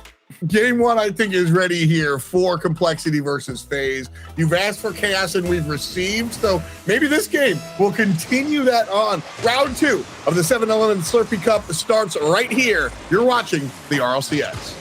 I do think it's going to be difficult. This FaZe team, they're one of the best in the world. You can say what you want about their struggles in the region to consistently find the grand finals. They've only been in 1 regional grand finals, and that was before they picked Typical up. And that was the whole way back in the fall, the very first fall regional that we had. But for this FaZe team, they're pretty good. Gosh. However, Achieves, it's a little different today. Shad gets a big 50 and Complexity get the first goal. It was always going to be just drive the ball up the sidewall, go for some air dribble, see what happens. Shad runs out of boost, gets the ball popped right back into his nose, and ends up hitting a bullet into the right side of the FaZe net. Of course, that's how it's going to open up. First killer, immediately 50. Typical's forced back. See Typical pop this ball up. Got the reset. AJG followed him perfectly. Love AJG's choice of wheels today. Very fashionable. Raised Bull's going to push that ball across. Complexity having some early issues here, getting out on defense. Shad looking for a hole, but first killer actually doesn't even get the bump on the Shad. Shad almost took it himself. No boost left. Raised Bull pushing it across the box, and AJG had pulled off, expecting that 50 to come out. And a lot of interesting challenges on the ball for Complexity. Oh, surprised to see AJG lift that one forward instead of going for the consistent back pass, but that's okay, because now FaZe trying to press, and this whole series is going to 100% be decided by who has the most boost. If you are boost starving your opponent, you are winning the game. Like, there's just going to be so much required to get up and consistently be in time to challenge plays. If you're getting boost starved at all, you're just toasting this one. I'm really curious how wasteful we'll see players be, because I mean, Shad on the last rotation, he had used all of his boost to jump down in midfield while his team was still on defense. Granted, AJG made the 50s happen, but imagine that 50 goes the other way, and then you look kind of like a fool for wasting all your boost to go get a canister on the other side of the field. So you certainly got to watch out for those things, and one wrong challenge and you're caught out of position. Complexity have held on defense for a while here, and FaZe have actually had trouble getting quality opportunities on net. Razebull rips one on AJ. AJG gets the rebound. Shad's a little off on this play. FaZe will get the clear and the transition. Ooh, skip, okay. This is so interesting because both teams certainly going to be more than happy with the dump and chase because the boost game, like we said, is going to be quite important. First killer actually misses the first shot, pulls out the defender, and somehow able to squeeze it into the top of the net. Okay. I mean, Razebull's just got to come up with that touch. You go up for that clear, you got to be able to make that read. And you can't give first killer a free rebound. I mean, even first killer had to stretch for that one still. One given to FaZe. And Razebull. Ooh, back to AJG. But yes, panic, you were saying. it's stressful, man. I would hate playing in a series like this. Just knowing that you have to be going pretty much full speed the whole time. Your room for error is just so small. And that can more often than not result in a lot of mistakes. Is actually Razebull and AGG collide there. AJG, though, nice job recovering, and chance for Razebull. They freeze AJ on the back line. It's off the bar. Shad just trying to keep things in the mix to buy time for them to rotate back. And FaZe going to hold him off one more time. Not a lot of boost here for first killer. Rips it off the back wall, and it comes for free for AJ. Nobody challenges FaZe, and they get the goal. Let's see here. Razebull too aggressive, and AJG just crossed up on the goal line. Had plenty of boost, but I mean, just couldn't stay with it around the corner. Was he expecting Razebull to go for it? Like, feels like a miscommunication there, because you think he would just jump for that read. You'd have to one way or the other. And you see what happens when you don't. Right in your net. Well, complexity. Now that FaZe sneak through. Even on one here, Shad drilling the 50 forward for AJG, wins the touch. Gonna take a little more than that. Razebull crashing. And Shad gonna come back across. Complexity have something here as we approach the final minute. Game number 1. Well, first killer's just gonna take it himself. And Razebull gets the cutout back over to AJG. He sees Shad on the wing, rips it on target. Oh, it's above the crossbar. Rebound, and it's saved by Typical. Comes across. Shad rips another one up. Gets the demo. Okay. Razebull scores a complexity tie.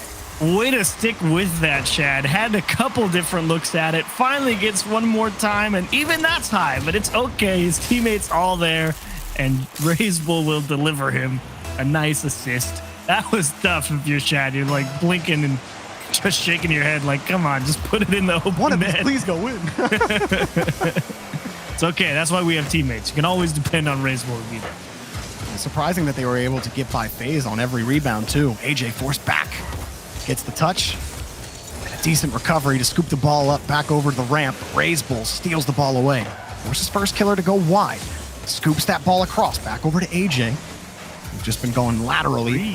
Finally goes forward. Shad gets a free pass to AJG. Has Razebull on the wing, but didn't get the touch that he wanted out of it. 2 still commit from FaZe as AJG gets demoed. Force 50 by Razebull gives some time for him to respawn and get re-kitted as Shad punches the ball across. The end of regulation looming. AJG. Next chance for him. Typical's got no boost. Back over to Razebull. Shad in the middle of the field. Forces the 50, back to Razebull. Shots low, and Typical's got the clear at the end. Does he have a play? AJG scoops the ball away. First killer gets bumped out, and we're going to overtime in game 1. Could have been a scary one if first killer had been allowed to continue past the midfield line unchallenged. He certainly would have had a chance to go for the double tap off the backboard, and this one going to bring it onto the floor, and it's really got Shad, and not. They need a lot of help. All 3 members of Complexity going to congeal on the ball in the middle of the net, somehow keep things out. Huge save, but FaZe not done pressing. Here's AJ. Oh, AJ saved by Shad, and Razebull's ready to carry it back out. First killer racing back. Typical also in the air. Razebull drops it down, and first killer gets a hard punch. AJG has to race back, but he's got the touch. Complexity, tough one there on the transition. Ooh, it's too far. Oh, Shad was trying to take a super aggressive line there to make sure he was the first one to the ball. And if it had been up, I think they score, but it's going to drip into the middle for AJG. Razebull will deliver a game-winning pass. What a setup. And Complexity going to push FaZe down a notch. Dot, F dot. What do you make of it? chaos, man. Listen, you know, this FaZe Clan team has been ultra hot lately, but this Complexity squad, like I said, they're really just kind of, we know their skill level and they're just elevating it step by step by step. Is this the tournament it happens? I don't know about all that, but these are the results that we shouldn't be overwhelmingly surprised at. I mean, you know, we've been seeing plays. All right, this is FaZe Clan. First Killer does that over and over again, but we've been seeing Shad and the boys do things like this. Yes. For a long time, like this. Yeah. You know what I mean? So. Yeah, I mean, they came out in the fall and they looked like one of the best teams in North America immediately. There's a reason they made the fall major. But ever since, I mean, even at the fall major, they had underperformed and they hadn't found that same form. That was a good first round for me, Achieves. And I don't know how you felt about it, but I don't know if you got more thoughts, but I'm sending it to Achieves. So sorry. I think that one played out pretty much exactly how I expect. Speed, smash, make the right read, hope you don't get demoed, somehow make a quality save in a tough spot, and see who comes out on top. I think both teams are very satisfied with how that one played out. Like, yeah, we like playing that way. Cool. And they're just going to go out there and do it all over again.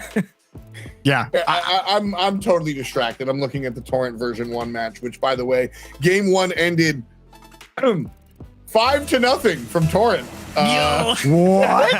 Zanil. And then game is 2, real. Zanil. Game 2, version 1 does score twice right away, but before the 4th minute, Torrent already answers back. They're trailing 2-1, but this Torrent team's really hot today. I'm just saying. You know, Achieves, you talked about seeing them in the AAA Challenger Series and really liking Zanil. I remember looking at Zanil before they had played in that, before the first regional, and thinking, I think he could be the right piece for Torrent in that puzzle. Ooh. But how about what's going on the pitch right now in Aquadome? Razebull gives Complexity the early lead. Really great lift from AJG, forces First Killer up, and honestly, not a bad touch. First Killer has to get up that early, take that away, take away the backboard, or perhaps an air dribble into the net. Gets a pretty decent play, and Razebull just playing the game the right way, understands where the clear can potentially be headed, positioned well, able to capitalize. And again, a nice early lead for Complexity. AJG underneath on the reset. First Killer scoops the ball away from him. FaZe, they've had a lot of difficulty actually getting consistent quality opportunities on net. We didn't see a lot of them in game number 1. Yeah, you saw the one attempt from First Killer, but even that one came off of a miss from Razebull on the backboard. If Complexity are looking clean on defense, FaZe don't have much to speak of in terms of offense, and for the highest outputting offensive team in North America, it has to be better against a team like Complexity. Certainly does, but that being said, I was kind of noticing at the end of the last game, oh my gosh. What were you noticing? That Typical just got absolutely obliterated by how disgusting this looks. What? What? Shad pushed it into AJG's hood, and it skips off of his car and goes the opposite direction. Yo, Psyonix, can we get the physics code breakdown on that one? Unfair is the readout, Jorby. Unfair is the readout. It feels like it. Oh man, that's crazy. I can't believe that's the second goal. Typical. Popping that one across. FaZe got to respond. I'm scared for FaZe Clan right now. 2 early goals like that. I was about to bring up a point that I felt like the rotation back away from offense for Complexity a lot of times has actually been fairly disciplined. They haven't been trying to just face ram every opportunity, and they've actually found themselves in some fairly defensible positions, even if they are mechanically demanding. And I think they're okay with taking that little bit of risk, especially now with a big 2-goal lead early on. They may be able to just kind of sit back here and force FaZe to make a big play. Razebull's got a nice catch here. That is going to stall out FaZe even farther. He's AJ having to come back on the rotation, expecting the play to move forward, and instead they have to rotate back. Razebull not a lot of boost. We'll buy a little bit of time for AJG to respawn. He's up in the air for it, and he's got the touch. AJ on the rebound, denied by AJG. First Killer with the boost steal, and just wants to keep the ball away from Complexity. Get some consecutive touches. Here's one back to First Killer. Drops it straight down to Typical, and it's saved. Goal, is it there? No! AJG gets the save, and Shad pulls it back out. That was 2 shots for FaZe, 2 duds. First Killer, in my heart, you scored that ball. That would have been a beautiful attempt past the First Killer. Shad there to cut it down. And FaZe, you can feel it really trying to increase pace of play, trying to get up early for these long clears out of their own half, trying to catch out Complexity. Unfortunately for them, still not enough. Time continuing to tick down. Only 2 minutes left. Up in front, FaZe finally breaks through. Last man in net couldn't get up there in time. Typical. There's Strikes. 2 people in net, actually. Razebull here, he doesn't even jump, and I don't know why. Like, he had 74 boost. I went to his camera. I have no idea why he didn't jump right there to defend the top left corner, because in my head, all that did was give away the solo effort to the defense, and maybe there was some call out there that froze him on the front post, but Typical look that's at a him big one real to give up. angrily. Yeah, he's with stern Really close. glare, He used mean look. intimidation. Super effective.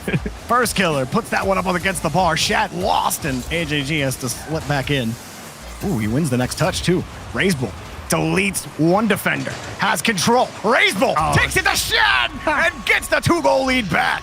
Oh, it's not even fair. First Killer rotating back, sees his teammate get demoed, knows he's in the one-on-one. Actually pretty well positioned, but that hard cut from Razebull. First Killer couldn't commit to being as aggressive as he would like, because if he did, big chance he gets demoed, tries to take a little bit of a safer line, and just gets passed on. Tough. Are we really? Is this about to happen for Complexity? It's happening, Jorby. They haven't had a lot of success. Now, granted, the last time they played FaZe was the whole way back in fall. They played FaZe twice in the fall, and they split against them. Now, as we've been saying, that was back when Complexity were playing like a top 5 North American team. They haven't looked like that since the fall regionals.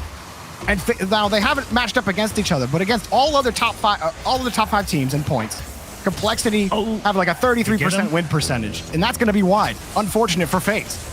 Razebull going to put that across, maybe get a pass and a shot, but AJ was expecting First Killer to be there, who was actually playing the loss on the 50. He gets a nice touch back to First Killer, back to AJ. I love the touch. And FaZe, the creativity breaks through.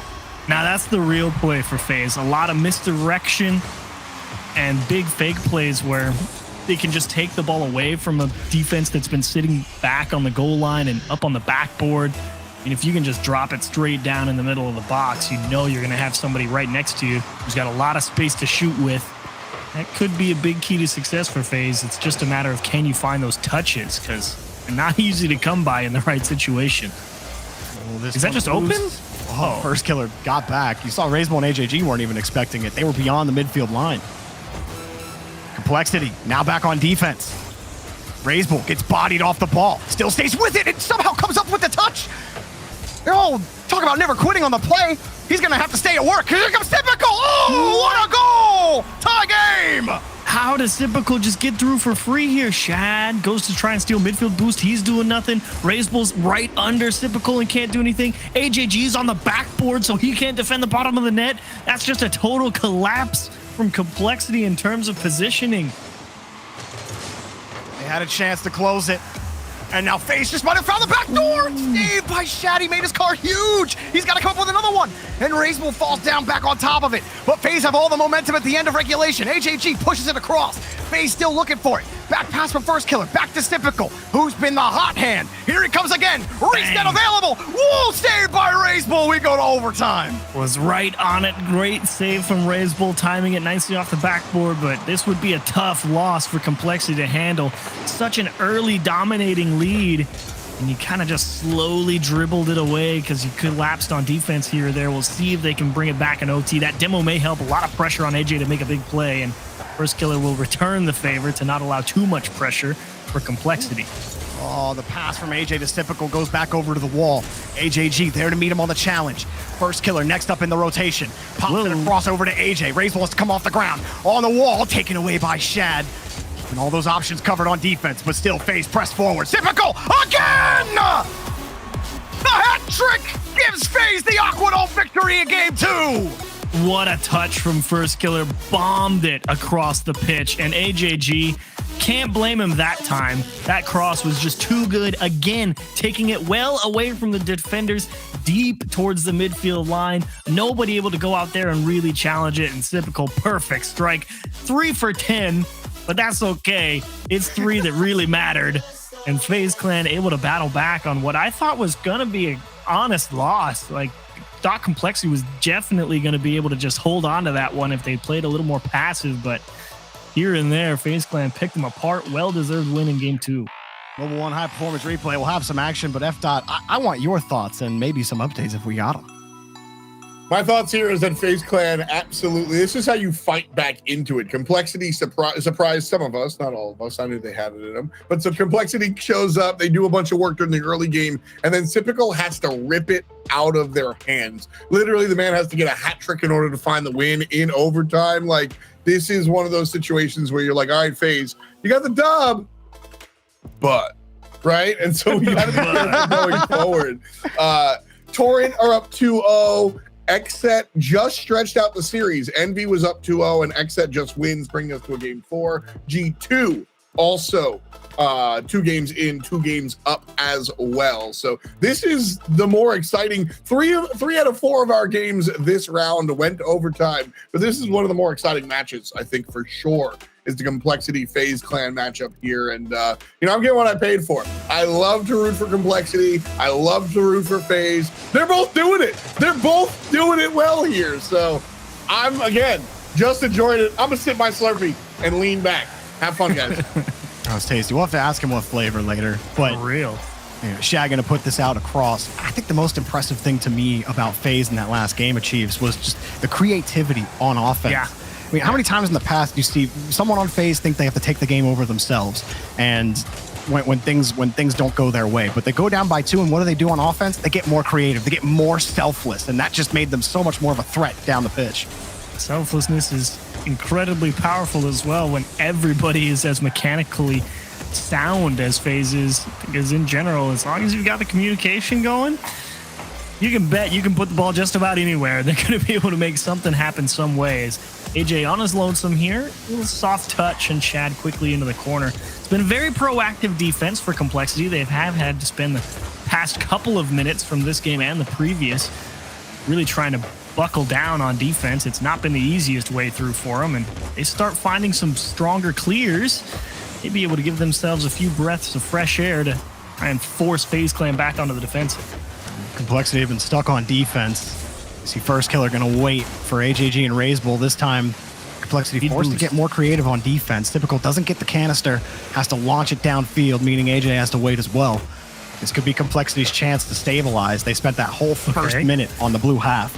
Good win by RazeBull there to AJG. Nice. Keeps it tight back to RazeBull. No one gets the touch. AJG still in front, and First Killer pops it back up. Shad looking back to AJG. You think it starts to develop, but FaZe have been behind that ball every time they get the clear.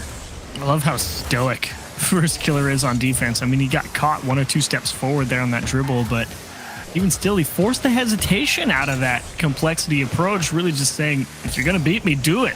And Complexity were like, we can't. I mean, those small touches are still kind of messing up their rotations too, but that's a nice touch back to RazeBull.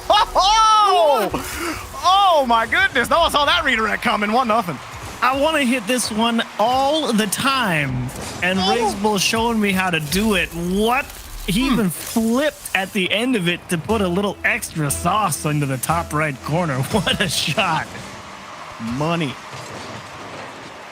First Killer off the kickoff. Start to push for FaZe. Got a nice dribble, and the demo and the goal! First Killer drives through the defense. And FaZe tied up. No chance here for the defense. First Killer, that's a great air dribble. Perfect demo. And AJG, how can you hope to save the bullet into the top of your net through the smoke screen? And AJG following that touch and demo up so quick. No way to keep it out. What a sequence from FaZe. That's always going to be the difficulty facing FaZe on offense. You can hold them for an entire minute and think, okay, we totally got this rhythm down. We got the 50s. There's no way they can blow through us anymore. And then First Killer's like, cool, I'm going to go supersonic up and on like, an air dribble. GG. It's just bonkers. Like FaZe consistently trying to find ways to increase pace of play in every facet. And really, Complexity are playing a great game. It's just the execution from FaZe on some of those where the pace is so bonkers is to be commended. I mean, it's just like you said. You got 3 mechanical maniacs on your team, and when anyone can just grab the ball in midfield and, oh, hang on a second, passes denied by first killer. Patiently waited for it. Now it's got the redirect, but taken away by Shad. AJ on target, taken away by AJG. Raise bull up for this. Typical, a little slow. He does get the bump on the raise bull, but Shad gonna push forward. AJG coming to support. Complexity, the play dies again. They just didn't have any read in the corner, and they have to restart. Yeah. That's the big thing for Complexity. Still a little bit sluggish on the follow-ups in terms of offense, and that could just be because they've had to get pushed back so far, so often. Raisable stretching, and unfortunately couldn't get all the way back down. Him and Cyclical going to collide in the middle of the box, try and throw a few wrenches into the gears of First Killer and co. And unfortunately for them, FaZe is out essentially for free. And Complexity got to work for this. And Cyclical got the 50 out, bought AJ time to reset. You can hear AJG and Shad both up for it. AJG reading that Shad just didn't have the read. Probably got called off there. It's Raise Bull. Just didn't have the boost to catch that ball away from Cyclical. No Complexity getting to every touch. This little touch right here from First Killer. AJG's got to find a way to protect this and get a follow-up. And they don't have it. They get a bump on the First Killer on the back end. But again, it's Shad having to roll around his own corner. And he just gives it up to AJ with no boost. First Killer cuts off the rotation again. Complexity good for some consecutive touches. They finally break out here. Can they hold on to it? It looks to me like Complexities. Oh, hang on, you're right. I wanted to see something from Shad there. I was like, wait. I saw him catch that, and I'm like, oh, he might do something there. Pass over to AJ, and that's going to be a tough angle for him to get the redirect. AJ set up by First Killer. Diving stop by Raise Bull. Pushed out to the side wall. AJ trying to get there. Complexity have held the line. And now they got to do so a little bit longer. First Killer's got the catch. On the dribble, up the sidewall. AJG following in support. Gets bumped. Shot denied and set across the field. Does he get the bounce? AJ protects the ball. We go OT again in game 3. I get so scared seeing Complexity kind of just freeze in the net. It's like, oh no. You just feel like there's a little too much space to work with. And First Killer and co pressing. Is AJ the only one left on goal, but thankfully has a few teammates forward, and I don't know what to make of this overtime. Definitely feel like FaZe is more in the driver's seat, starting to pull ahead in terms of the shot differential. They're at 8 to Complexity's 4. And even the previous game, I'm pretty sure Cyclical by himself outshot all of Complexity with 10. Having a day so far, hasn't he? I feel like Cyclical's received a lot of criticism over the course of the season. Probably not giving FaZe, it's the curse of being a FaZe fan, right? Top 4 always, but top 1 never. And what a save from Raise Bull as Shad pushes it across. But Cyclical's had a great day so far. To be sure, and FaZe trying to continue to find ways to box in Complexity. What? He actually got there? How do you do it? When you swing across like that and you flip, you don't have enough momentum to push the ball forward. Oh, here's a shot. Bang. Rebound. Goal. You thought. I was on Raise Bull cam. I was on Raise Bull cam. Me I'm too. a fool. Oh, man. He was dead. Oh, that doesn't happen so often to me anymore. AJG pushing that ball across. Shot just wide. First Killer trying to get the rebound. Taken away by Raise Bull. And pushed back across. Cyclical got the catch. Couldn't get it over Shad. Raise Bull's got to go for this one. And it does feel like what you said before. FaZe are still in the driver's seat in this OT, despite FaZe or Complexity getting a breakout. 2 touches, and it takes it away from the Complexity rotation. I think if Complexity had been able to see that one coming, I think they would have been right there for it. But I don't think even FaZe or Complexity thought that Complexity were going to be the ones to actually come down with that touch. I think they all kind of thought it was going to be a pinch or just poked out to the sidewall or kind of fall harmlessly straight down. But Complexity actually a little bit of a foothold here in the midfield. They may be able to set up shop for an extended stay in overtime. Raise Bull gets the 50. If he can get a bump on the Cyclical, keep him out. He's actually going to pull out of the rotation. Shad losing the 50 to AJ. AJ doing a lot of work for FaZe right now. Breaks them out. And Shad's going to get a clear back to Raise Bull. Counterattack quickly. Cyclical's forced up for the ball. He's got it. I like that form from AJ on the breakout earlier. Oh, hang on. Hang on. Ooh, AJG taken away by AJ. Okay, free ball. Oh, don't like that. Going to heat up. First Killer going to play it to the corner. Really need to see Complexity take every opportunity that they have. Big double commit, though, from FaZe. Can they hang on to this one here? Of course not. First Killer. He will half rotate anytime he sees that you've hit the ball too far. Oh, Typical pulling off on that. FaZe comms on point. That 50 goes the other way.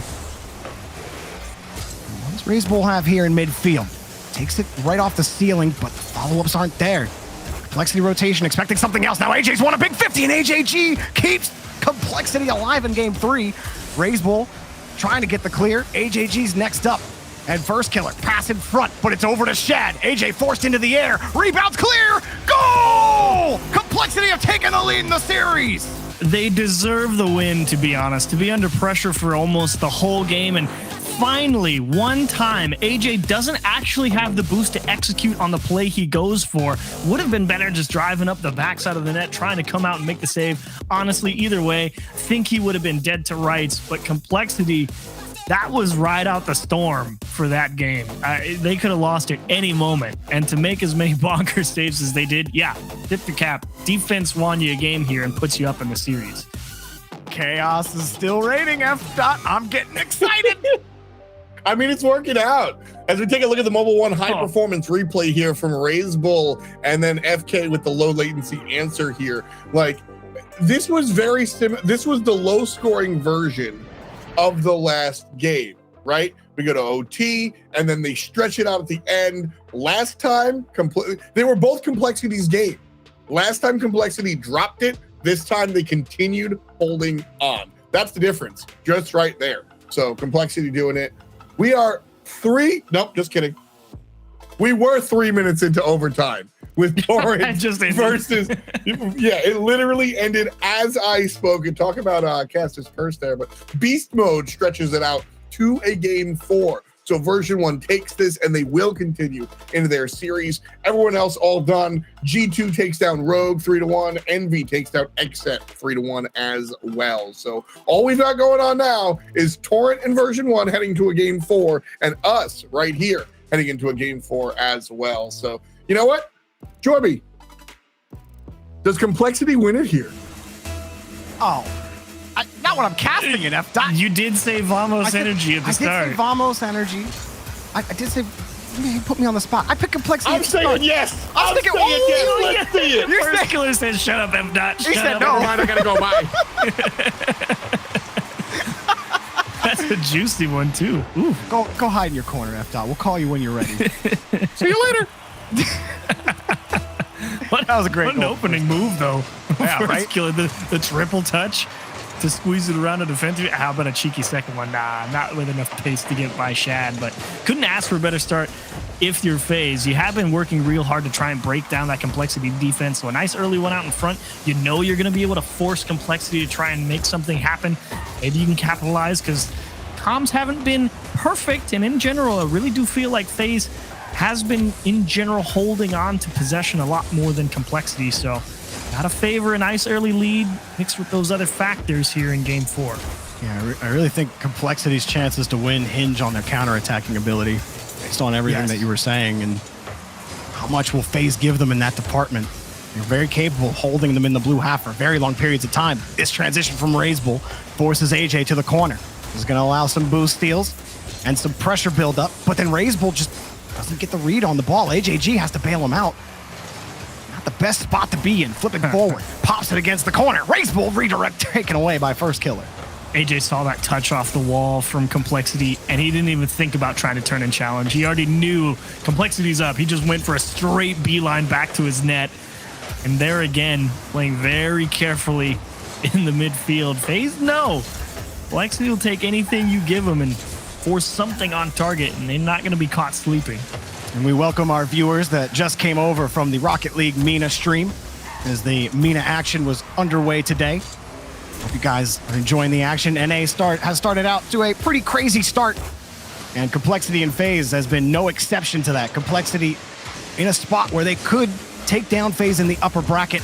Right now, FaZe lead 1-0 in game number 4, trying to force game number 5.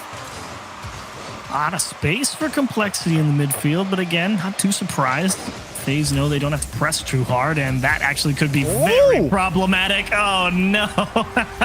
This was a disaster if you're FaZe. Just an unlucky hit right here off of First Killer's car. AJ 100% had the challenge, or at least he should have had a much better look. First Killer, it's not a bad idea it only looks bad because it totally tied up his team. And if First Killer had won that ball, we would have been like, oh, it's a double commit that worked out into a nice clear. But since it backfired, it's like, why? That was stupid. Razebull, tried to push that ball back out. That's kind of what we've been talking about with Complexity, right? It's got to be a bit dirtier from them to beat this FaZe team. And one of those tough challenges, Typical wins it, and Razebull doesn't get a touch. Typical bodies just flying everywhere. First Killer's gonna get the next touch. AJG has to hope his team is ready for it, and Shad was. AJ hopped right on top of that ball, but you need that speedy line on defense to handle this FaZe offense. Complexity have it so far. Razebull in a tough spot, jumps a little early at it. AJ backflips though, and it relieves some of that pressure that would have been built from the earlier mistake. Trying to figure out what's going on here. Oh, no, he missed. What? He's on the goal line, and he overdrives his approach. Look at this. It's a slow floater across. Shad knows it's going to be a shot, and just way too aggro. I think he maybe got a little bit scared of a bullet shot coming out from Sipical, maybe towards the top right or something, and Sipical is just trying to get that one in between the posts. He found his mark. Complexity. Scoop the ball up back into the corner. Now have to respond again. First Killer up for this. He's got the boost. He's got 20 left. That's all he needed for the reset. Razebull punches it back over to Shad. High ball. It's actually close enough to beat AJ on the play.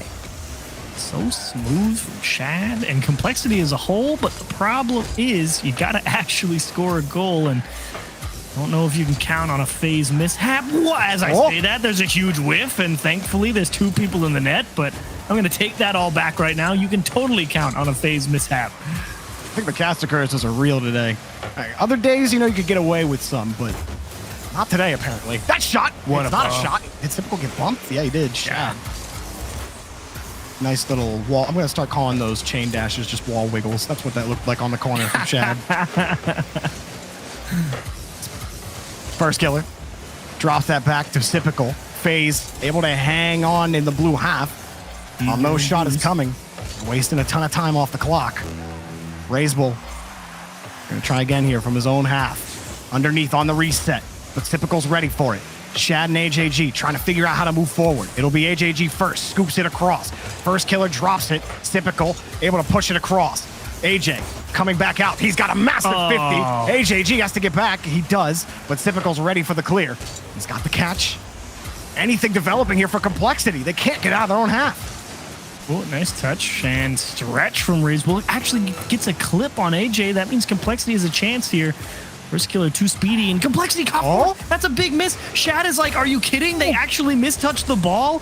He needed time to go grab boost. Little skip off the spoiler for First Killer, and only 10 or 15 seconds here for Complexity. It's about to happen again. AJG kicks it up high. Nothing developing. AJ misses the ball. Razebull's got a chance. No one's going to get to that touch. It's got to be Typical to hang on to the rock. AJG, no 50 for him. Shad needs a boomer. He sees AJG, and it's killed. We're going to Game 5 for the second time on the main stream. FaZe, don't give me a heart attack, guys. I need you to hit the ball. You're making me question what's going to happen in Game 5. I'd like to be like, yeah, FaZe has this pretty on lock. They feel very consistent, but every now and again, it's just like, wait, they missed? And even Complexity is just sitting there like blinking their eyes like, whoa, how? Like, why would you miss that? Not a ton in terms of the Mobile One high performance replay. Very tight game overall, but I feel as Yuzu achieves. I feel like FaZe, for the most part, really had a handle on that series, but some panic settling in at the end might have left an opening for Complexity in Game 5, F. Just a little bit. Just a little bit. I'm glad that we got another Game 5 here on stream, because that's it. The other games are over. Torrent takes down version 1, 4-1. I'm speaking a little bit early. There's 46 seconds left in the game. Can version 1 score 3 points? We'll see. The next one's G2. Yeah, that's the problem here. Is that again, just refreshing. G2 took down Rogue and Envy took down Xset. But yeah, I'm all here for game number 5. This is the longest one this is going to go, and I'll be honest with you. I don't know who's going to win. I straight up think it is at this point in Game 5. We've had a lot of fun playing with predictions. Pick a side. What's up? Pick a side. Yeah, Chiefs. No, me? Yeah, I'm don't sticking you try with to deflect. No, I don't care what a Chiefs thinks. Yeah, okay. Well, I'd like to hear what the Chiefs has to say. I like FaZe. It's too controlling. Jorby, I'm more curious if Jorby wants to flip flop because I feel like his team's kind of getting pushed around. But he went Vamos at the start. Well, I went Vamos at the start and I went Vamos at the finish. Okay, you start with Vamos and you end with Vamos. There's no flipping. Okay. Either way, we're gonna let's go, right? Like that's the idea. This is why F-Dot doesn't want to give an answer because he's flipping. he's really just trying to throw the ball back in the middle. I'm literally wearing flip flops, bro. Like I'm all the way in. I'm going Complexity. I am here to go. Let's do it. Complexity. I want to see him get the dub here. That's what I'm predicting. That is my official prediction here because I think that the control that FaZe Clan has had over the course of the series has come and gone. It is absolutely true. Like this is what I love about a series like this is everything that Achieve said is correct. However, there's been enough Rocket League in these 4 games that we've seen so far to poke holes and to say what if. And so as we load into game number 5 here, Champions Field, I'm thinking that there's a chance. Well, F-Dot's got flip-flops. This series has been flip-flopping. Who stays in the upper bracket and guarantees a spot on Saturday? FaZe rarely have dropped games to teams outside that top 5 in points, but Complexity are knocking at the door. Razebull lets that one drop down. Achieves, what about you? What do you got to see for Complexity to come back and combat that FaZe, not aggression, but just the control that they had for the majority of the series? Well, you know, we can't have the 13 shots every game, right? Like, that doesn't inspire confidence in me, so I'm mostly always just focused on that clear game. If they find any type of avenue, even if it just means giving the ball back to FaZe and kind of dumping it back into the middle, I think they'll find themselves in a few better spots, just not having to constantly play defense right in front of their own net.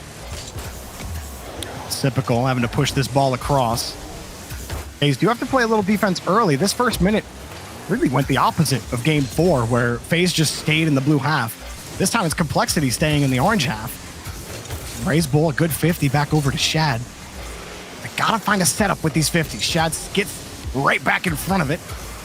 And Typical, oh, he's been really difficult to get by today. Oh, skates off the back or the sidewall, interestingly, and can't commit as he has to go back in front to AJ. AJ, nothing developing there, but FaZe starting to take control here in the corner as AJG looks for a clear. Much smoother game 5, very controlled for both teams. Not to say that the pace has taken a dip per se, but in terms of the relative positioning, it's a little less aggressive, a little less trying to force things, and to be expected on game 5. Definitely don't want to be the team that makes a big mishap and just gives away a lead for free. You'd like to make them beat you. It does feel like if whoever does get that first goal will just be in charge of the pace of the game, because FaZe have played a little differently when they've allowed that first goal to go in. Oh, boy. And so have Complexity, though. And Complexity lose that first goal, all of a sudden FaZe have full control of the pitch for seemingly the rest of the game. That pinch from First Killer, a little nasty. Got the pass back over, but Typical had pushed himself over to the side a little bit, so that breaks the rotation down a little bit for FaZe, though they hang on to the midfield. Got to make that block, and where do you go with this if you're Razebull? I don't know if the huge bomb towards the other corner is the play, as now it's First Killer to Typical with the 1-on-2, and nice save from AJG. Probably could have taken a little more time to let that 2v1 develop if you're FaZe Clan, but you know, they like to keep things as fast as possible, even if it's not per se the most efficient at breaking down a defender. Redirect light from AJG. Razebull crashing the rotation. AJG's got the read, but Typical, perfect catch on the back wall. Forces the 50 back over to First Killer. As Typical continues to be the hardest working man on the pitch for FaZe today, even in these gritty games where nobody's really getting a leg up over the other. A perfect catch. Well, maybe not perfect, but he did get back to the 50. I do think this one is edging back in favor of Complexity, not having FaZe be trying to push everything as hard and as fast as possible, giving them a little more space to operate on defense. And didn't tell you exactly why FaZe has made that change. I think they should be happy with how the previous couple of games have gone, and who knows, maybe everyone's just a little bit scared of the game 5. Well, a couple pass attempts there from FaZe, but Complexity were all over them. Now AJG's going to wait for Typical's touch, but again, Typical just pumps it above The rotation, Shad forced up to make the 50. Razebull pushing across, hoping for a dunk, but he doesn't get it against First Killer. Sipical gonna push forward now as the lead blocker. First Killer back over to Sip. AJG doesn't have it. Oh, what a save off the bar! Somehow kept it out. You thought Sipical was gonna get the goal, but no. Complexity have kept the scoreline nil. AJG pushes it back across, and they survive for now, but for how long? Razebull, Ripper back to the side. First Killer breaks it up. Oh, and that's a really nice touch from First Killer as well. Sets up AJ for free with a lot of space to work with, and everyone's tied up. Typical is just a step too late to get there to beat the defense. Shad uncontested here, maybe with a little touch, and that's just trying to take the ball away from FaZe Clan, and it works out beautifully. Complexity with control here in the orange corner. They hold on to it to the midfield line, lost it instantly, and now we're just trading possession back and forth. I don't know what to expect anymore. Shad! Oh, he dropped it down. AJG! Saved by Sipical. Barely gets there, and he gets skirted out of the play by AJG. Now here he is again. Uses the neutral set to get him onto the ceiling. Oh, game 5, overtime. Are you kidding me? That's so close. Here we go. Complexity going to be kicking himself. They definitely had a chance to fire that one left side, and I think the antsiness, the pressure of needing to place it perfectly told him to be a little more conservative with the shot. Put it towards the middle of the net, made it an easy save, and now you find yourself in OT. Razebull pushes it above one. And that was typical, but First Killer's got the ball. AJG pushes it down. There's AJ again. Got a quick landing. He's still got the ball. Beats Razebull. Shad, the only man left, gets there in time to break up the pass. AJG now. Oh, great perfect pass. read on the ramp. Does he have the boost to push it forward? Off the ceiling. Here he comes. Saved by AJ. AJ slips this one across, keeping it close. No boost for him. Gets it down to First Killer. Shad's there on the rotation. Oh, and he's got Complexity AJG. want to push again. He's got the read, but Sipical is there again to stop the ball. First Killer, Whoa. no touch. Razebull, awkward spot. And AJ pushes back immediately to get control of the ball. AJG forced up for this. Ooh. Beats First Killer just barely, and they try to combine to split the defense, but instead they've just given FaZe possession again. AJ slowing it down. Wave dash catch, and taken away by Razebull. Achieves they're hanging on by a thread. Another splitter taken away by Shad. Starting to get a little bit more back into how FaZe Clan has been playing previously in the series, trying to find ways to increase pace of play, get a little aggressive in the midfield, try and beat the defense with a little speed, dished into the middle and off the bar. AJG is going to close down the angle, and FaZe will look somewhere else. Oh, AJ got a dunk too, but it goes away. Oh, every touch is so close that you think the challenge is going to happen, and then something else happens beyond it. First Killer avoids a bump, lets it drop. Oh, no one expected that coming. AJ recovers around the ramp. It's a race and taken away by Shad. Complexity.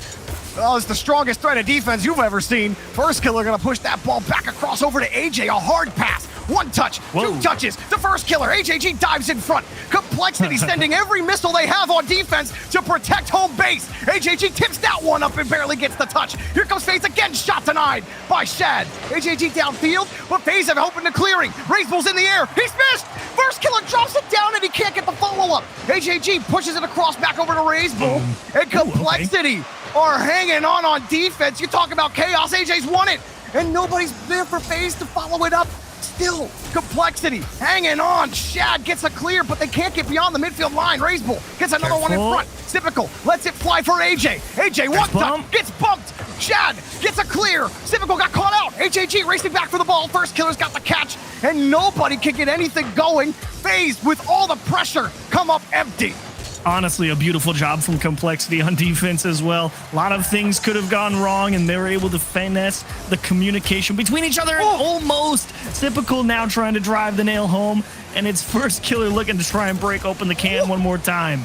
Here he comes again, Sipical. He loses the touch. A breakout happens. Razebull's there. Low bounce, pops it up. Shad's in the air. It's taken. He wins the first touch. Where's AJG? Razebull turns instead. AJG's playing the back line. He's got the touch out. That's a risky pass, but Razebull made it happen. Loose ball in front. Dunk. Goal! Oh my goodness! Razebull got all the way on the outside. First Killer had no idea that challenge was going to go that way. And Razebull makes a prayer of a pre-flip, ends up dunking the clear attempt into the corner. Complexity gonna hold off FaZe. Oh, what a sweaty game. My goodness. F-Top, please take over. Oh, man. You know, this is what we were looking at. Now it did take all of it. We did have to go to game 5. We did have to go to the clock tick up. Absolutely. But Complexity done did it. I mean, these are the steps that you look to see a team like this take.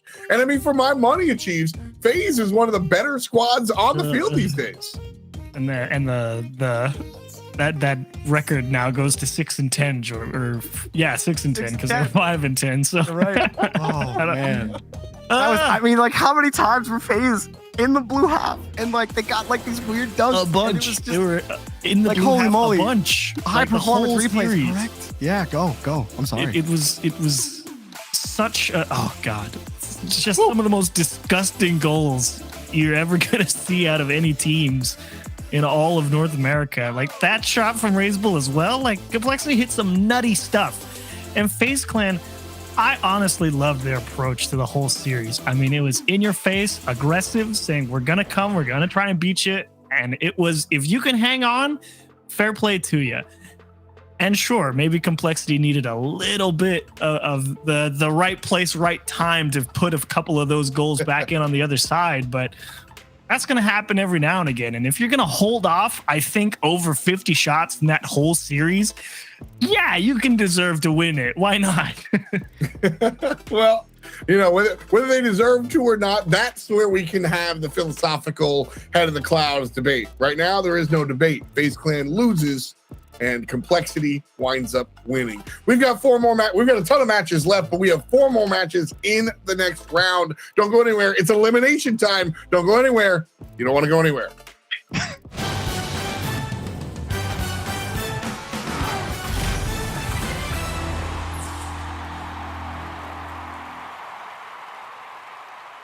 Performance. Precision. Pepperoni pizza. Built by fans, inspired by snacks. Model 7-Eleven. Win it.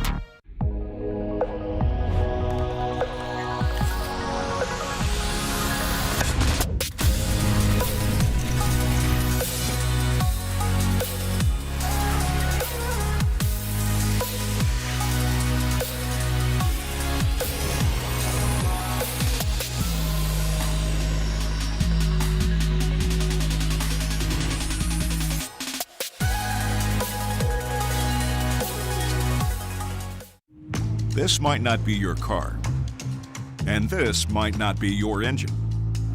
Maybe this isn't your morning routine, and maybe these aren't your coworkers. Perhaps these aren't your standard driving conditions. Far from it. But this is your oil, which means you're one of us, doesn't it? For serious engines, on and off the track, upgrade to Mobil 1.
precision. Pepperoni pizza. Built by fans, inspired by snacks. Model 7-Eleven. Win it.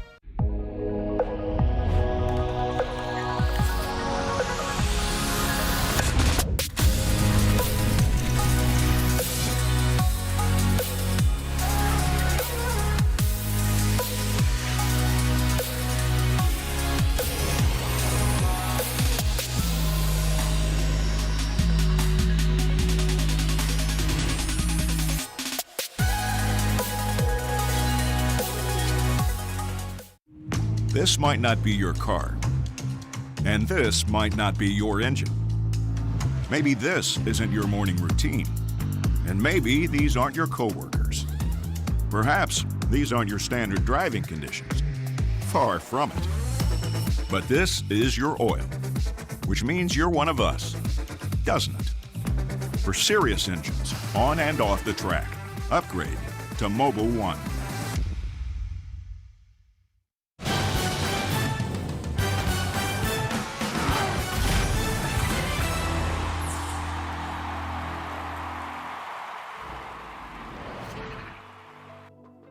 Welcome back to the 7-Eleven Slurpee Cup, the RLCS presented by Verizon. It's your boy F. Dot, but I'm joined by two more of my friends. Say hello. Ooh, what? You have Mr. friends? Stacks, and of course, He wasn't talking about you, Mr. Stacks. Space Man. There it is. How are you doing exclusively, Spaceman? Oh, so glad you asked. I'm doing wonderful, dude. It's been nice to see you again. Nice to watch some Rocket League.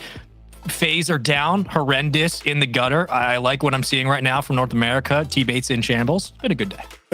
A little bit rough there. All jokes aside, Stacks, great to share the stage with you one more time, man. Really, really excited to see as we get into the second half of things. You guys have been watching. Stacks, what's your take on the chaos that Jorby asked for? It's absolute insanity. I don't think NRG losing is nearly as big an upset as people are making it out to be because of how good Torrent are looking and the fact that NRG just doesn't perform at the start of any event. But everything else is absolutely wild. I mean, we've seen G2 on the ropes. We've seen what now? FaZe Clans in lowers. All the teams that are in lowers, you just go, oh my goodness. Somebody is getting eliminated that did not plan on it. Yep, one of these two teams coming up. Holy cow. Yeah, this is how things stand right now. And so we've got our upper semifinals all locked and loaded. We'll be getting a chance to see how those things go later on this weekend. G2 versus Torrent, Envy versus Complexity. We've got a long time to get excited about watching them. But right now, we're in lower round number 2. And as we said, some of these teams are going home. We have All Mid will be going up against the General NRG. Round 1, excuse me, I misspoke. Round 2. That's where we're waiting for our victors of Knights and Oxygen will go head-to-head. Winner plays FaZe. Loser goes home. All Mid Energy will go head-to-head. Winner plays Xset. Loser goes home. SSG and Ghost, and then Accelerate versus the Sonics. And so, I think it was somebody said earlier that All Mid, unfortunate friends. Last time around, you guys went up against Energy. Yeah. This time around, you got to do it as well. So we'll see how those ones go here. But Spaceman, lower round 1. What are your thoughts? I mean, is it really unfortunate though? Because for All Mid, you're getting the same exact energy you got last time. So you have a chance realistically to take him down. But if we're looking at lower round 1, I mean, obviously I've been a big fan of Oxygen and I'm excited to see how they play against Knights.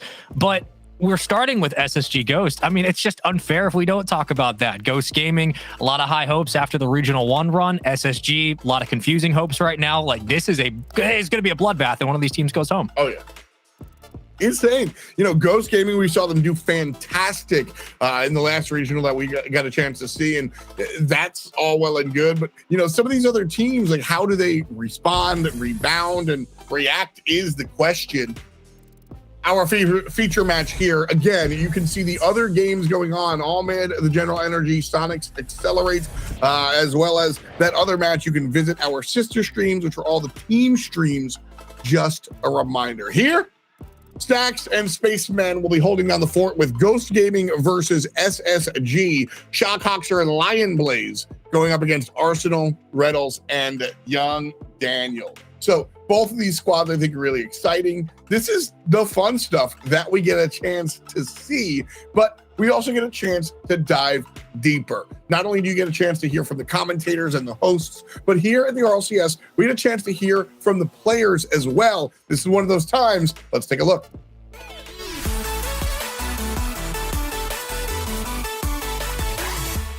The first regional was great for us. Top 2 put us in a great spot to make London. Fingers crossed. Obviously, there is a chance we miss out, but as long as we keep playing like we do, we'll be completely fine. The ceiling sent away by Atomic. Reynolds is waiting and he scores. Oh, that's Block Gang Slater right there. Making the majors is everything. Worlds, the big picture, but these majors are so fun to play. Missing Sweden was tough. It does mean a lot to me. We've just been working super hard. We're the hardest working team in RLCS, no doubt in my mind about that. We put it together at the major. I think that was a big stepping stone for us because Daniel, getting them used to RLCS, and that was a big confidence booster, and we're just keeping that going.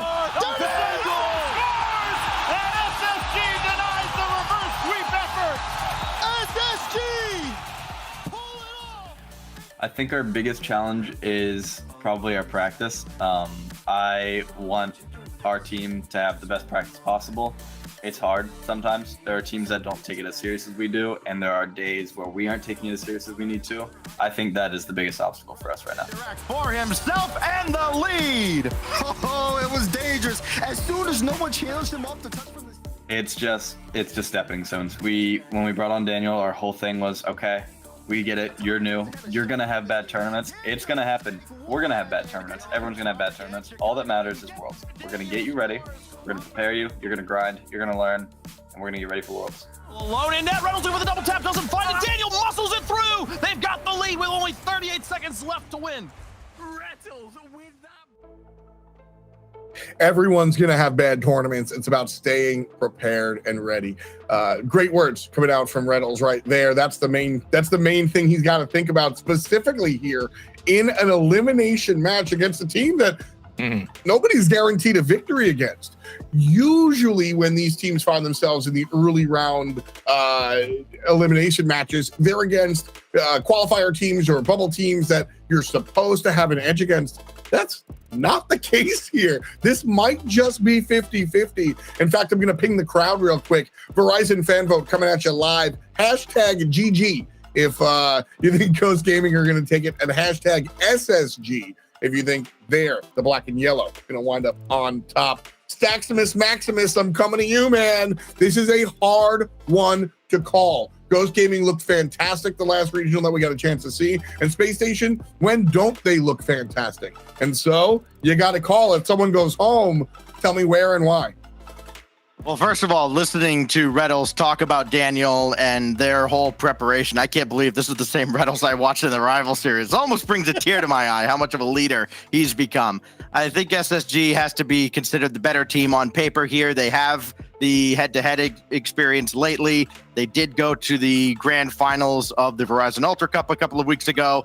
They almost beat G2 there. I have to imagine SSG takes this one. All right, Spaceman, your turn.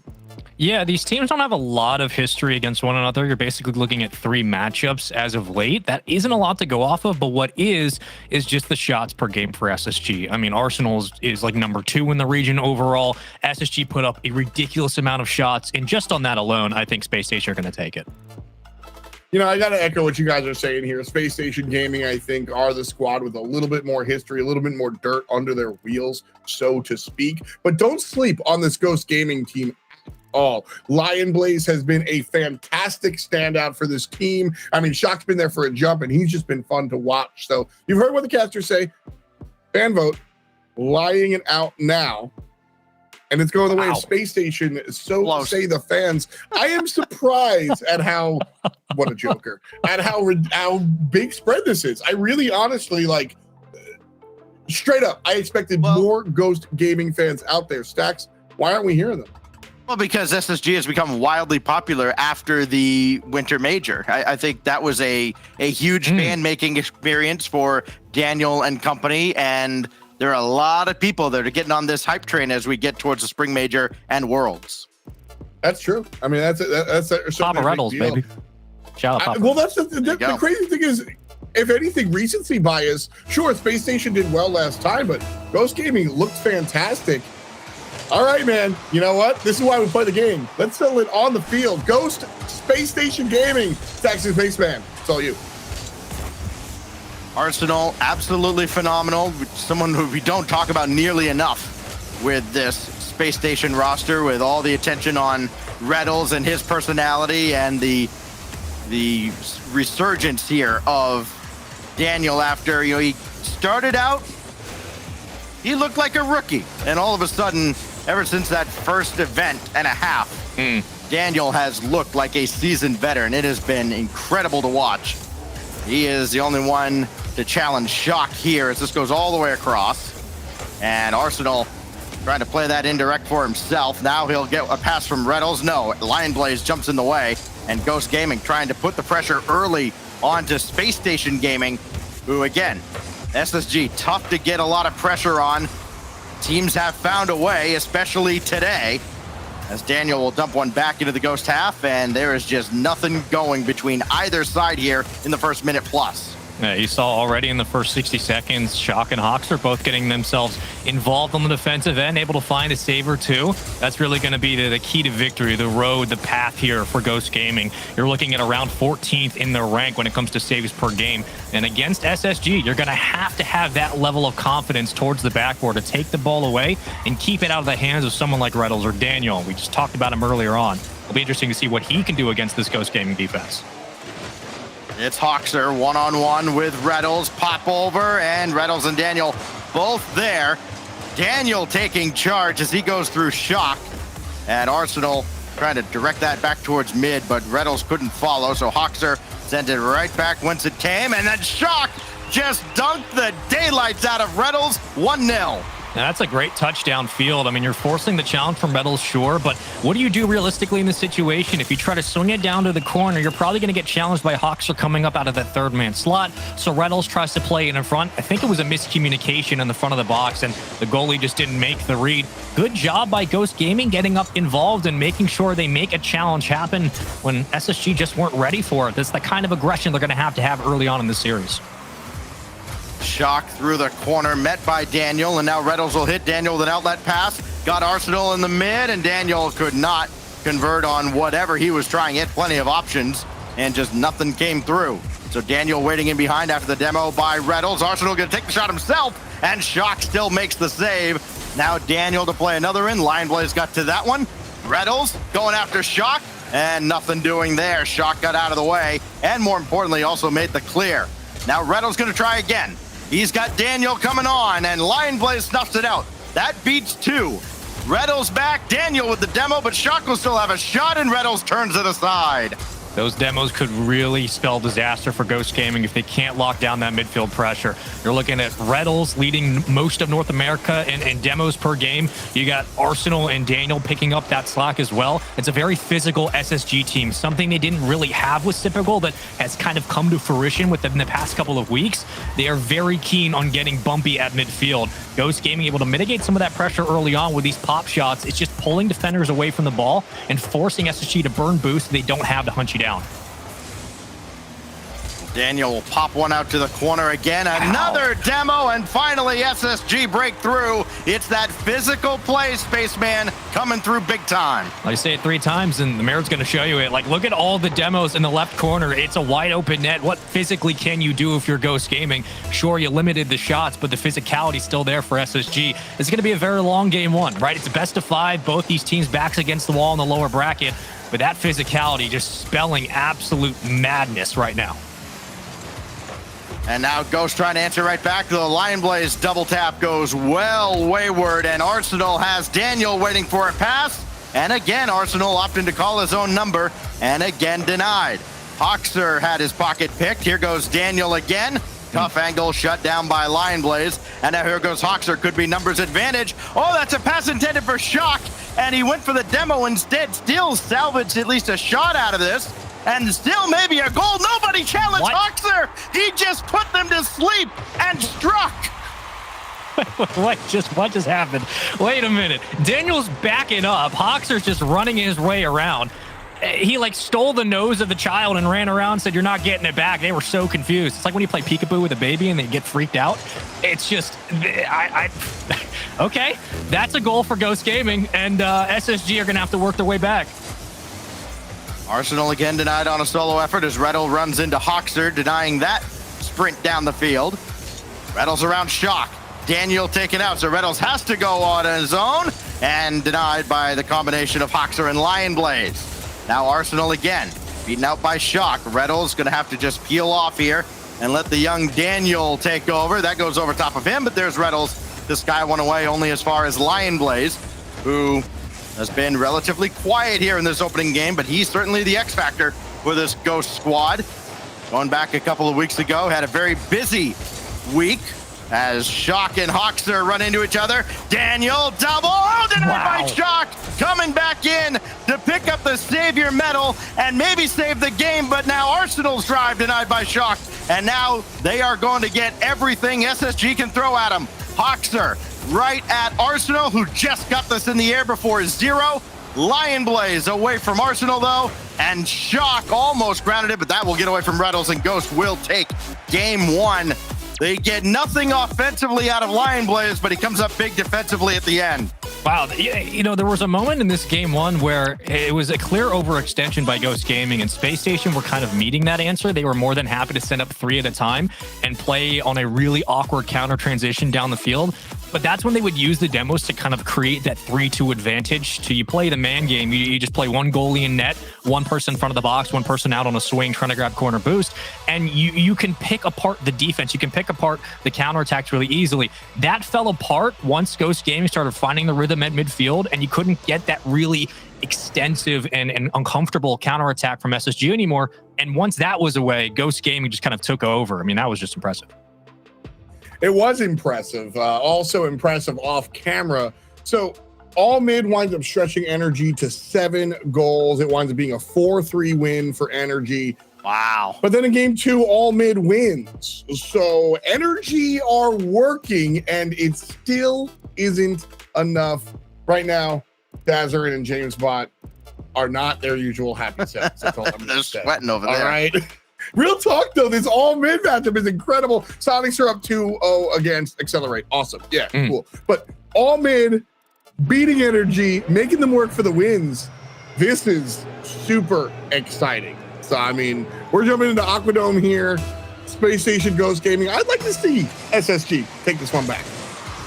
Just like every college basketball tournament you've ever seen, you know, the upstart mid-major getting the advantage over the overrated Power 5 team. Maybe NRG could fall in 2 straight matches. Could you imagine this? By the way, the UMBC versus Virginia matchup that we all expected.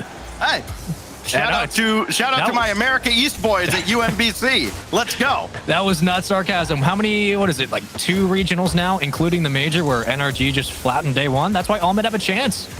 Oh, this gets through, and Daniel will score. Daniel's at least going to get credit for this, but this had a blue trail all the way. Nobody could get back. And did Hoxer get a piece of this? He did. 1-0 SSG. That's the danger of being overzealous. It didn't bite you in game 1. Certainly will in the start of this one. But luckily, if you're a Ghost Gaming fan, you're like, okay, we can breathe. We got 4 minutes to play through. For SSG, you know, we don't talk a lot about what Rettles does bring to the table when it came to elevating Daniel's play, because you look at the comparisons between Daniel and Aqua, and it's clear that both have tremendous talent, but it seems that Daniel's been able to meet that next level a little bit quicker. A lot of that is thanks to Rettles' leadership and what he's been able to do, and clearly it's had an effect on Arsenal, how quickly he's gotten back to arguably being one of the best, if not the best players in North America, up there with Chicago and JNAPS and Atomic. So it's been an intangible effort from Rettles, but we would love to see more on that goal line end, really. But for SSG, you know, this team can light you up at any time. Ghost also capable of demos, but Hoxer got one on Arsenal. That opened up the net, and then Hoxer ran right into the ball carrier. And that's a huge break for Space Station Gaming, and they're looking to capitalize on it now. Rettles leaves it for Daniel. Hit shot denied by Shock, and Arsenal thought about it. and will instead let Lion Blaze start to dribble this out and then pick his spot. Waterfall down, and Hawkster and Shock will pinch it away. Daniel's there. Lion Blaze is as well. The pressure still on out of SSG. Finally, Lion Blaze got some relief, and then getting a piece of Arsenal still kind of slows down the defense. It's not very cohesive defense out of Ghost Gaming. They don't really seem to be calling out what they're doing. You see a lot of hesitation after every challenge, and almost like they're just trying to put it all together on the fly. They finally break out of the zone, and now Lion Blaze will at least get a shot here for Ghost, and now SSG has to play some semblance of defense. Yeah, it's not the cleanest recoveries, and you're noticing that as the series has continued, where they got really lucky in game one with a lot of just great pinches towards the top bar. But when it comes to clearing the ball away and getting out through the corners, creating space, Ghosts have struggled. Again, they're a team that struggles on saves per game. They're not very good at being able to play it high off the backboard and get the ball out. You're seeing a couple of double commits that leave question marks where SSG could capitalize, put another goal on the board, just like here. It's a one-on-one right over Lion Blaze, and that circulation right back through the middle of the box, it leaves itself wide open, and Ghost Gaming struggling continues. Now Arsenal just has this one fall right in his lap. Lion Blaze didn't have a chance. 2-0 now for Space Station Gaming, trying to tie up this series. Again, we've had two wild series here on our channel, as Reddles will try and get one over Shock. He does, and Hawkster comes in to bail him out. Space Station Gaming coming alive now in game 2 on Aquadome as Hawkster plays one out. Lion Blaze is there, but it doesn't go hard off the corner like you might have expected. Now Shock midfield for Hawkster. Got around one, and also Daniel. Opportunities abound for Ghost Gaming, and Reddles sweeps that out of harm's way. Now wants a counterattack. He had a couple stuck in the net. Reddles trying to bring this up high around Lion Blaze. There is Daniel on the weak side, but he just couldn't receive the pass. Yeah, they both made the right play just at the wrong time. It was supposed to be a center and a bump. It just didn't connect, but that's the danger of SSG. There's a multiple different ways they can beat you, the facets of this squad.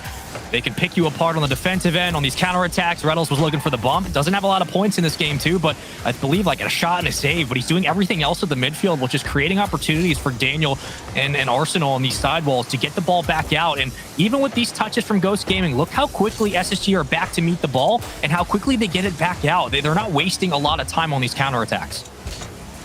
Reddles patiently waiting as his teammates work on defense. Hawkster kick one out to Shock. Daniel with the save. Lion Blaze going to take it himself. Daniel stopped that too. He's going to try and stop Hawkster, and he does. Daniel single-handedly shuts down Ghost Gaming as we get into the final minute, and then Arsenal double tap will go. Shock went nowhere with this ball. It burned a lot of boost and just put it right back in Arsenal's hands, and my man just took it. Like, you know, you got beast mode, pre-jumping from the side wall to meet a pass. Arsenal sometimes will just get up right in your face and take the ball away. That is a very good read from Arsenal and a very unfortunate situation for Ghost Gaming. Again, granted, the series is still early, but you talk about setting momentum for the middle pack. Ooh, that might be another, and it will with that demo. It's 4-0. SSG got this one wrapped up. A rare Arsenal assist, not because he passed it, but because he had the challenge that set this up. And Reddles will score as well, put this one out of reach for Ghost Gaming. And SSG about to tie up the series now with the final 38 seconds as little more than a formality. And the only question now is, how much will Space Station be able to pad their stats here? You know, we saw this happen against G2 in the first best of 7 of the grand finals. They ran away with game 7, and then they had a fight on their hands again as they resumed that series. So you wonder now if Ghost will have a similar resurgence and a similar kind of answer.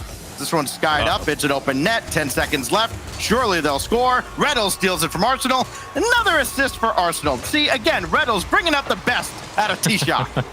Well, the question mark going into this series was, for Ghost Gaming at least, it wasn't about taking all the shots away from SSG, because that's like physically impossible. You're not going to stop this team of 3 from getting opportunities, but it would be about limiting the second chance and third chance opportunities and getting offensive rebounds. I think that's one area where Ghost Gaming still are struggling to figure out. And if they can just find a way to continue to clamp the ball down on the backboard when you got players like Reddles and Arsenal cutting into the lane off their rotation, getting right back into the offensive third for a shot. If you can get physical with them and bump them off the play, you close down a lot of those routes where SSG finds success. So, you know, you're not going to stop them from shooting, but you absolutely can make it more difficult for them to get a clean shot. And that has to be the game plan going forward, because it was just nonstop pressure from SSG. Cryhouse and friends going to be very happy to see Space Station come alive here in Game 2 as they just skunk Ghost Gaming. And look, it's a Space Station Gaming highlight reel on our Mobile One high performance replay, including this one out of, that was Arsenal. Just absolutely sick. And you call it out, Spaceman. A lot of boost spent doing not a lot. And now it is game on here and game on elsewhere, I'm sure, F-Dot. Yeah, just a little bit. Just a little bit. We are in game 4 of Sonics versus Accelerate. Sonics are up 2-0, and literally TKRL just scored. So there's your up to the second update, just like that. They're in the lead, but still like 3+ minutes to go. So a lot of rockets to be played. Energy, on the other hand, they do win game number 3, 3-1.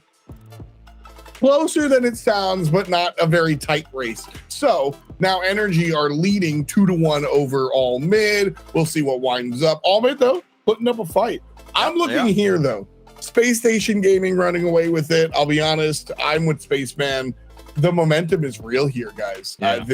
I think you score like that, and Ghost Gaming remembers that heading into this next one for sure. Yeah, we talk about having a short-term memory, Spaceman, but I think this is a case where Ghost Gaming has to kind of remember, all right, you see what they did to us? Time to give it back. Maybe not tenfold. I mean, that'd be a scoregami, but, you know, remind them who we are. Lion Blaze is no slouch. Shock and Hawks are plenty of experience as well. This is a team that can shake off a result like that and come right back at them like Lion Blaze is threatening to do, but Daniel takes it from the backboard. Yeah, especially when you're starting in lower round 1, it's going to be a gauntlet of a tournament for you to get back into things. So momentum is huge, whether that means you forget everything, right? Like you cast the Runes of Kafkal, get yourself out of a situation, just completely go point blank. We don't know where we're at, but we're going to work from ground zero. Great. Other than that, though, I think the right approach just would be understanding that you're not going to get a different SSG. They're going to get physical. They're going to take a lot of shots. So let's meet the challenge.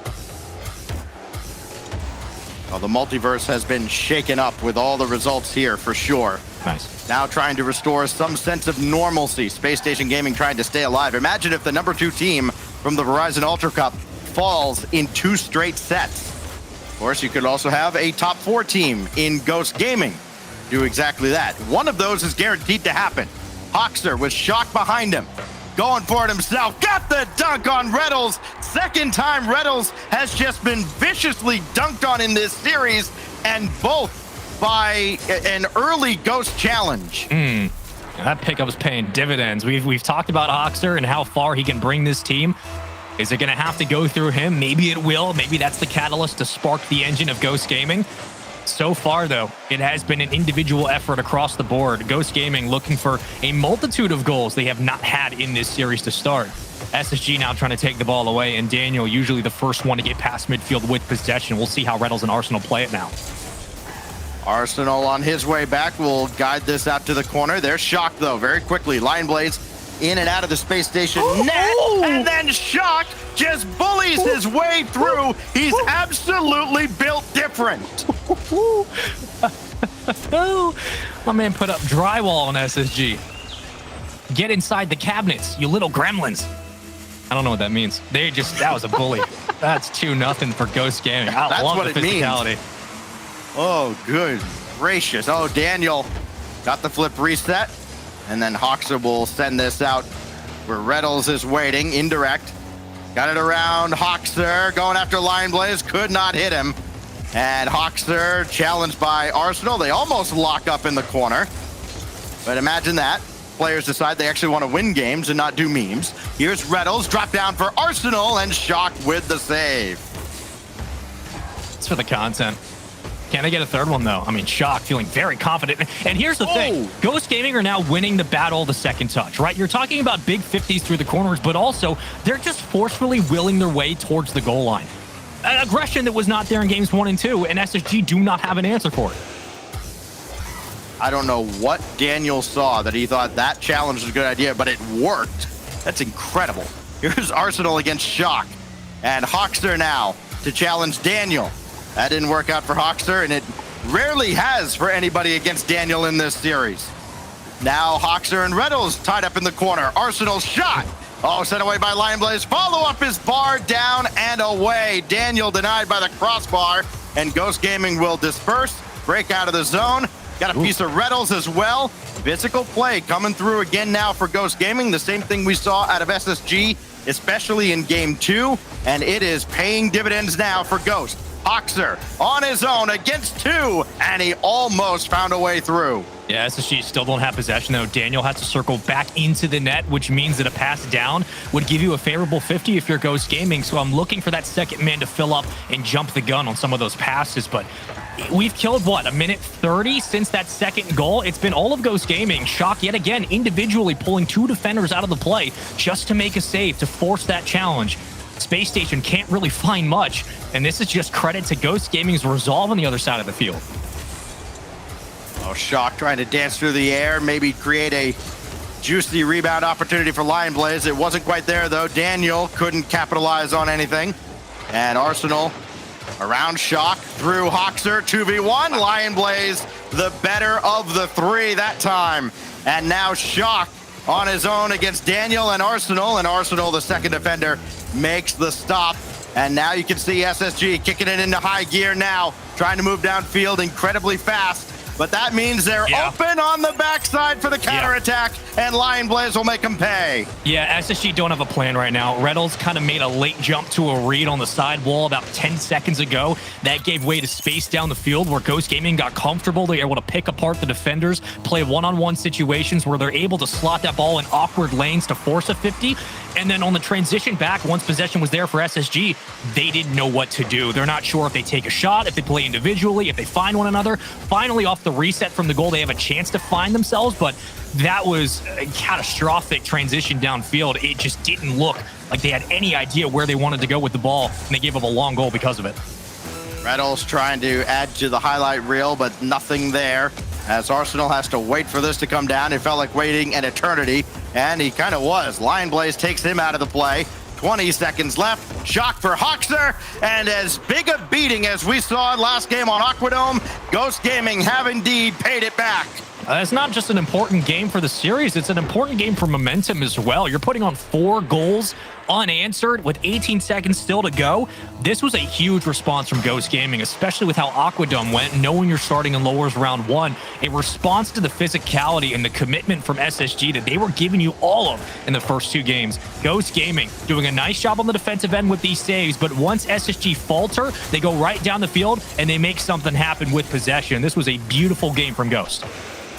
This ball will eventually touch the ground, and when it does, Ghost Gaming will be 1 win away from... Would it be a space... It would not be a spaceman sweep. My bad. No. You're here, but whatever. But it would be That's gone. a feather in their cap, for sure, taking down SSG. And, more importantly, it would be good for NRG. We'll get into that in a moment as we bring in FDOT in a moment after our Mobile One high performance replay. Yet again, a one-sided affair, and this time it's the Shock Show. I mean, just an incredible effort. You saw the near miss there off the crossbar, and that was the only semblance of hope out of SSG.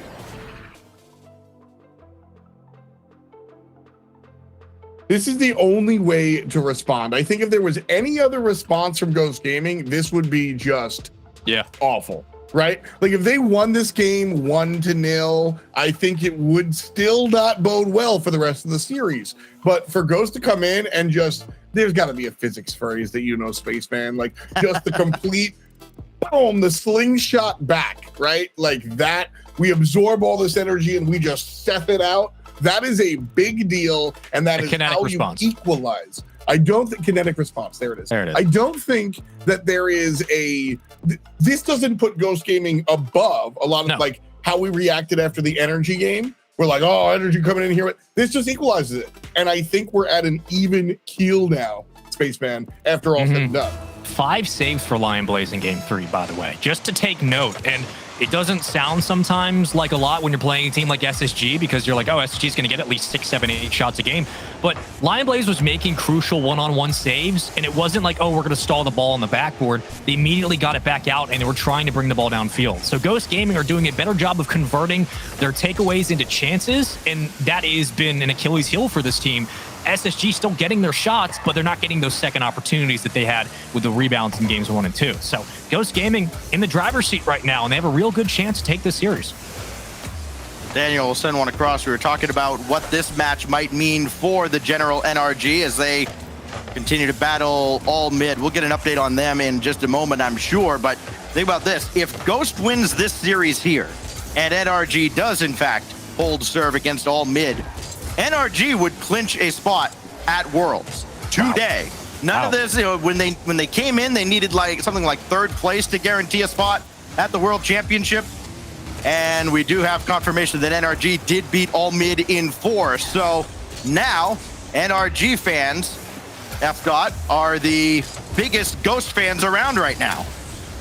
You're not wrong. You're absolutely not wrong. With that victory, I think you might have already mentioned it. Yeah, Ghost Gaming defeating Space Station means Energy clinches World. And so just to reiterate that, Energy does take down all mid, and now they're just waiting on the results of this. That's a huge weight off Energy's shoulders. That's right. Massive. Like, given everything they've gone through lately, and I know that just the internal pressure that all the players are feeling, even just with Justin's vocalization of it, that has to be a good feeling. Just knowing at least bare minimum we have World secured and we can just focus on playing our game today. That's huge. Yeah, and maybe even able to clinch a spot at Worlds without needing to care about the spring major. Don't bother with the flight. It's fine. Let 5 other teams get some spotlight, whatever. Here goes Reddles, denied by Shock. I don't think they have that in them. Here's Arsenal after the demolition. Hoxer respawns, and he's right back in the play to stop Daniel. And Shock and Lion Blaze both converge. It's Shock that will take that from the back wall. And Hoxer given all the time in the world to try and play this. Lion Blaze to follow in behind him. They don't have anybody to pass to mid, though, Spaceman, and that seems to be a problem for Ghost. Sure, you can win all the challenges you want going down the field, but unless you're going to score from a real tight angle along the back wall, it doesn't do you a whole lot of good.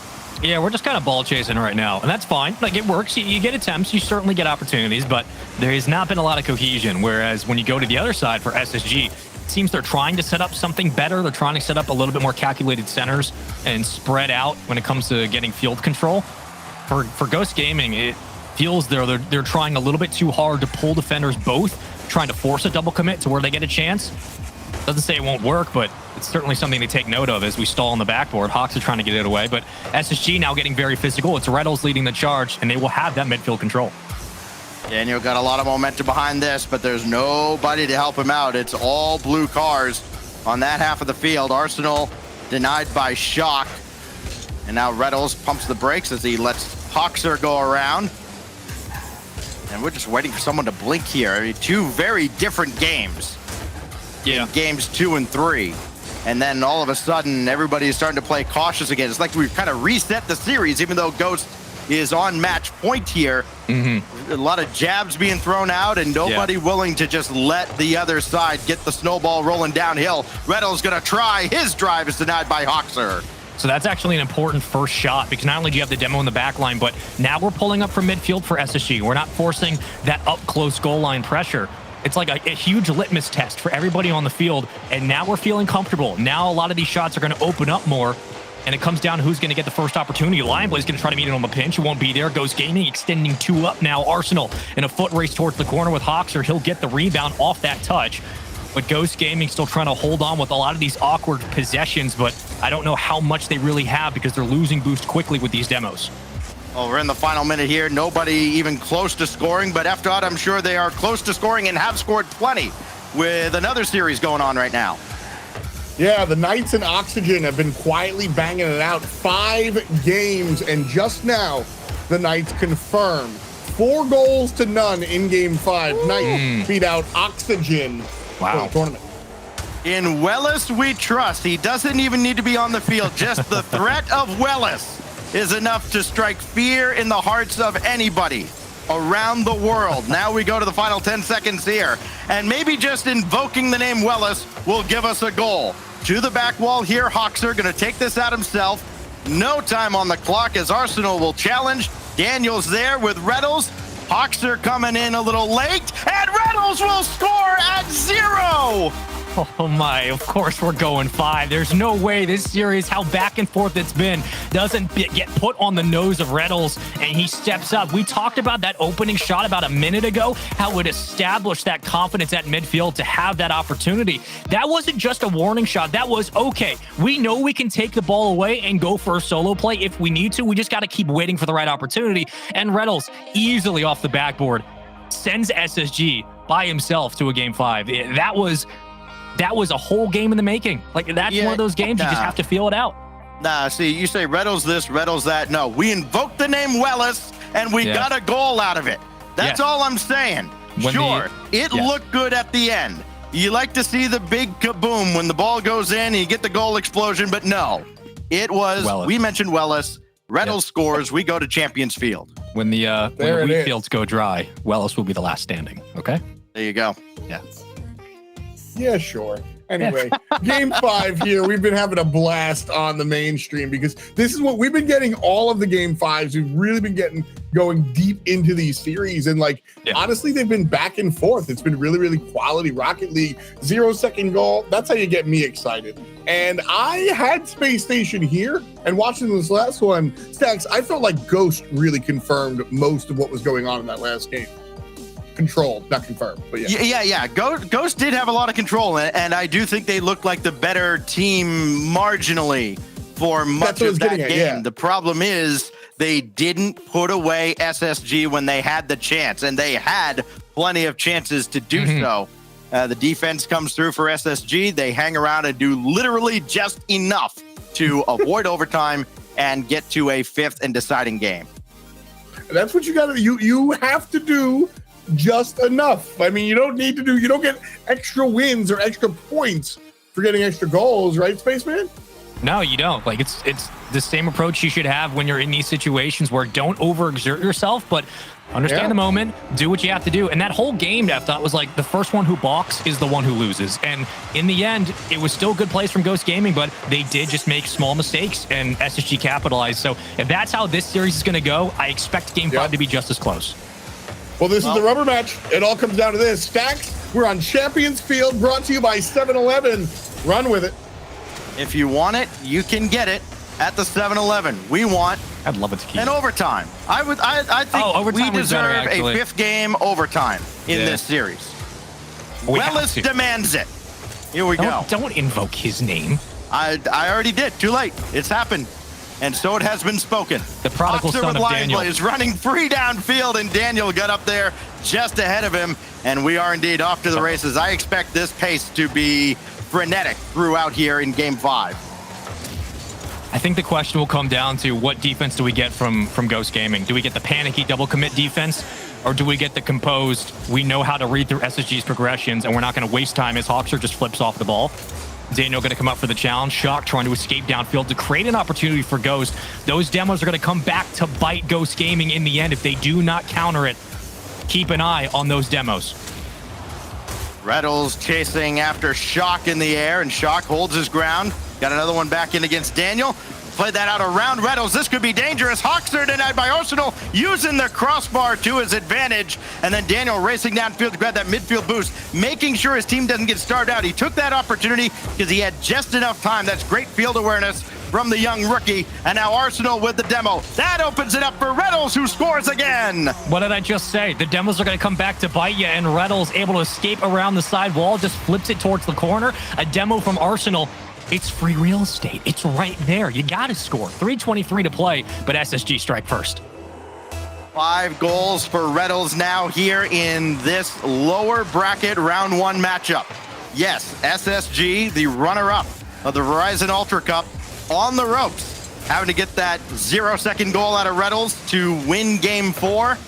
And now, same score line very early on now in game 5. Arsenal waiting for a pass out of Reddles. He's shooting, and Hoxer with the save along the crossbar. Now Daniel also has Arsenal as an option, and Arsenal just going to be sitting there with his arms crossed, wondering like, all right, y'all going to pass the ball to me or what? He has to go up himself and challenge Shock just to get a touch. Here goes Reddles, flip reset denied by Lion Blaze. I thought he might hold the reset until the very end, but also take note of the boost consumption right now for SSG. They're burning a lot, but they're getting it back. They're getting that midfield boost, and Reddles punishing again. Same kind of goal we saw at the end of Coliseum. He does it just 51 seconds since the last, and this is just way too easy. Nobody up to contest. He has stepped up as one of the great leaders of all the North American squads, and dare I say, the world, taking this series by the horns now. 6 goals, but he's got double what his teammates have combined.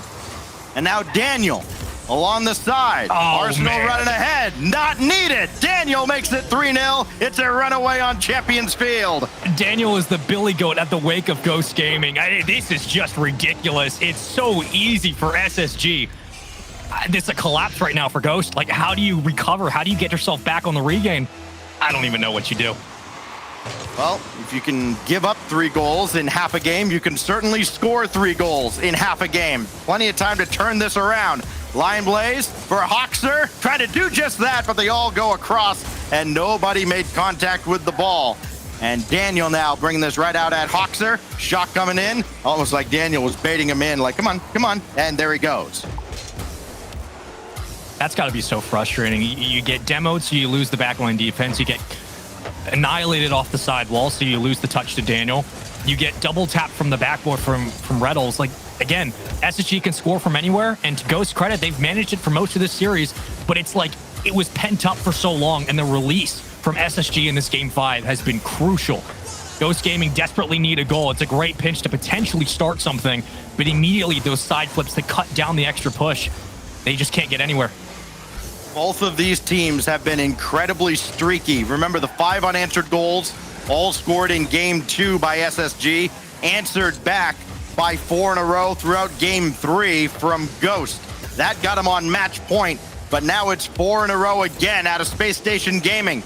And threatening another here as everybody is just inert.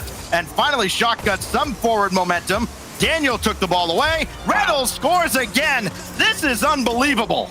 The demos will come back to haunt you, and they have in this game.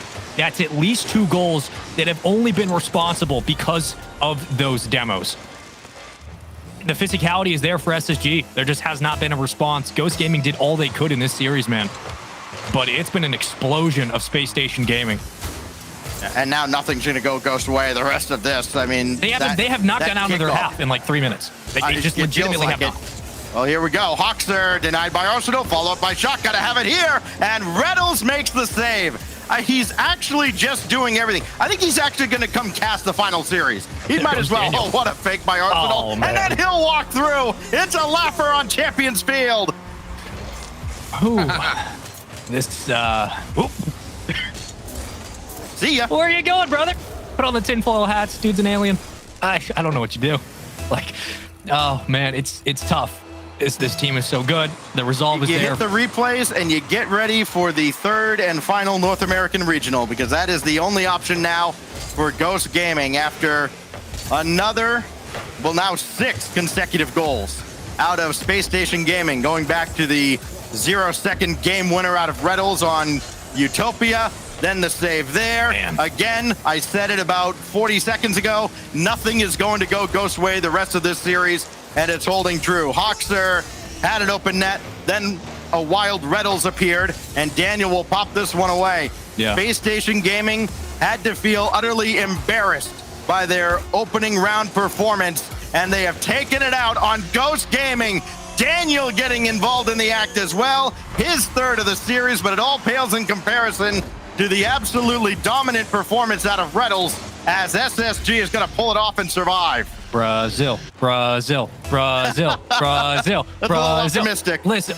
Brazil, Ghost Gaming played a ridiculously good series, but the common denominators for SSG were their physicality. They are one of the top teams in North America, not the world, at the demos per game and the demos per series, and the shots on goal. Like, this team has everything you'd want to make a championship run. Yes, they find themselves in lower round 1, but that was going to be the common denominator. And Ghost Gaming for 4 games did really well, but the last game that mattered, they just didn't. And it was too much to handle. SSG just did what they had to do. Am I reading that number right? Yeah. Oh my gosh. Yeah, Reddles had a game. Let's look at it on the Mobile One High Performance Replay. There's Reddles. Oh, there's not Reddles. Good grief. Then Daniel, as if they needed a nail in the coffin. I mean, that was just that was the final patch of dirt that you throw on after you bury it, as SSG survives and advances. Yeah, you know, we came out here and we were like, that high scoring goal out of Ghost Gaming that high scoring game out of Ghost Gaming was really important because it sort of like neutralized the energy that Space Station had, the momentum that Space Station had. Nah, they just continue. They're like, oops, we let them score like 17. That's fine. And then they just went back to work. And that, I think Space Station, Spaceman mentioned it earlier. You've got to have, as we say here in North America, like a quarterback mentality. You've got to just go play to play. Sometimes Ghost Gaming's not a bad team. They're going to score on you. And sometimes they're going to dunk on you. And you got to be able to be like, oh, well, forget about it. And so, I mean, Spaceman, last words on that series, Space Station Gaming earned it and looked good doing so. Yeah, they really did. That was a big win, specifically, I think, for Reddles as well, because it's easy to overlook how much he does for the growth of Daniel and how he's allowed Arsenal to kind of get back to form. But Reddles has not been in that conversation for the top goal scorer in this region. And I think just getting him kind of back involved in that mix and getting him confident with his shots, this was a very big series for SSG. And starting early, if Reddles keeps getting better as the weekend goes on, this team has a chance, man. They really do. Lowers round 2, all set in stone. FaZe versus Knights, X-Set versus the General NRG, version 1 versus Space Station, and Rogue versus Sonics. 4 of those teams are going home. We've got the bracket after the break. We'll see you soon.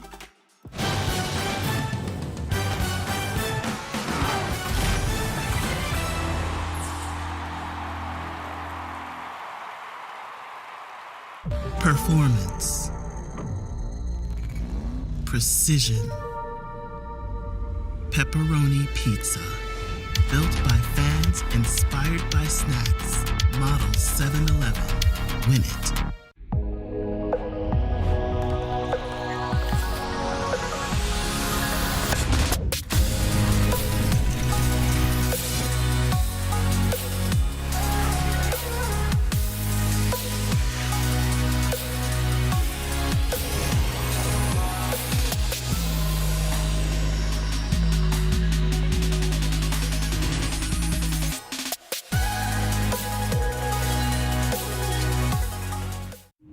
This might not be your car, and this might not be your engine. Maybe this isn't your morning routine, and maybe these aren't your coworkers. Perhaps these aren't your standard driving conditions. Far from it. But this is your oil, which means you're one of us, doesn't it? For serious engines, on and off the track, upgrade to Mobile One.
just to let you in. I told you that one day ain't never enough. You tell me I hate you, I still call you up. If we don't got trust, we can never have love. I was putting in the hours, I was. But you were calling me a liar, liar, liar, liar, liar. Yeah, I've been putting in the hours, I was. And it's coming down to now and now and now and now and never. I was putting in the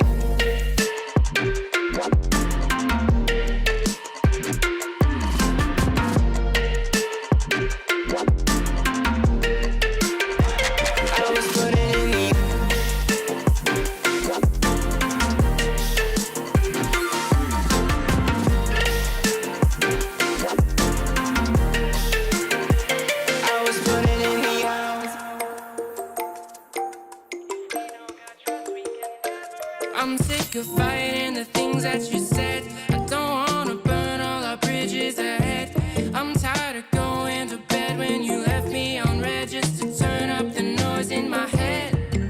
I told you that one day ain't never enough. You tell me I hate you, I still call you up. If we don't got trust, we can never have love. I was putting in the hours, I was.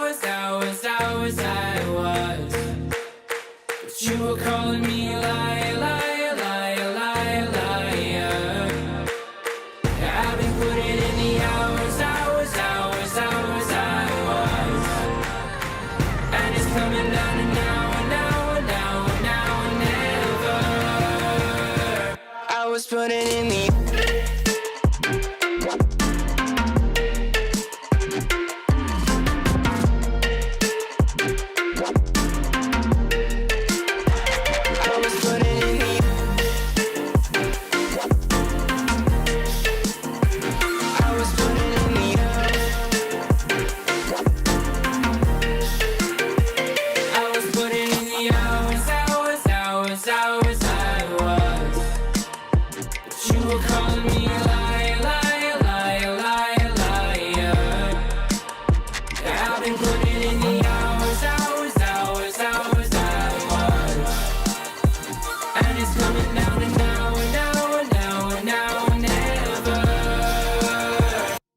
putting in the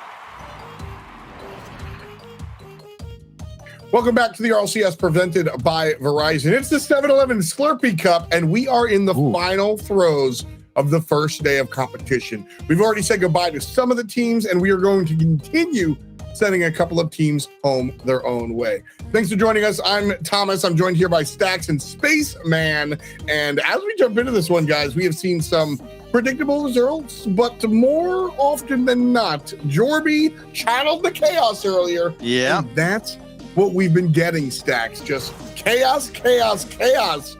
This is what we're left with. Yeah, welcome to Friday the 13th. Of course, it's just been an absolute horror show for some of the top teams in this bracket. And yeah, some of them are still staying alive. One of them, Ghost, that we expected to maybe make another deep run at the start of the day, they're gone. And now you see we are down to just 2, 4, 6, 8, 12 teams remaining. And by the end of this, we'll be down to 8. Good math. That's what we're going to do. Nice we're job. bringing it from whatever number we're at to 8.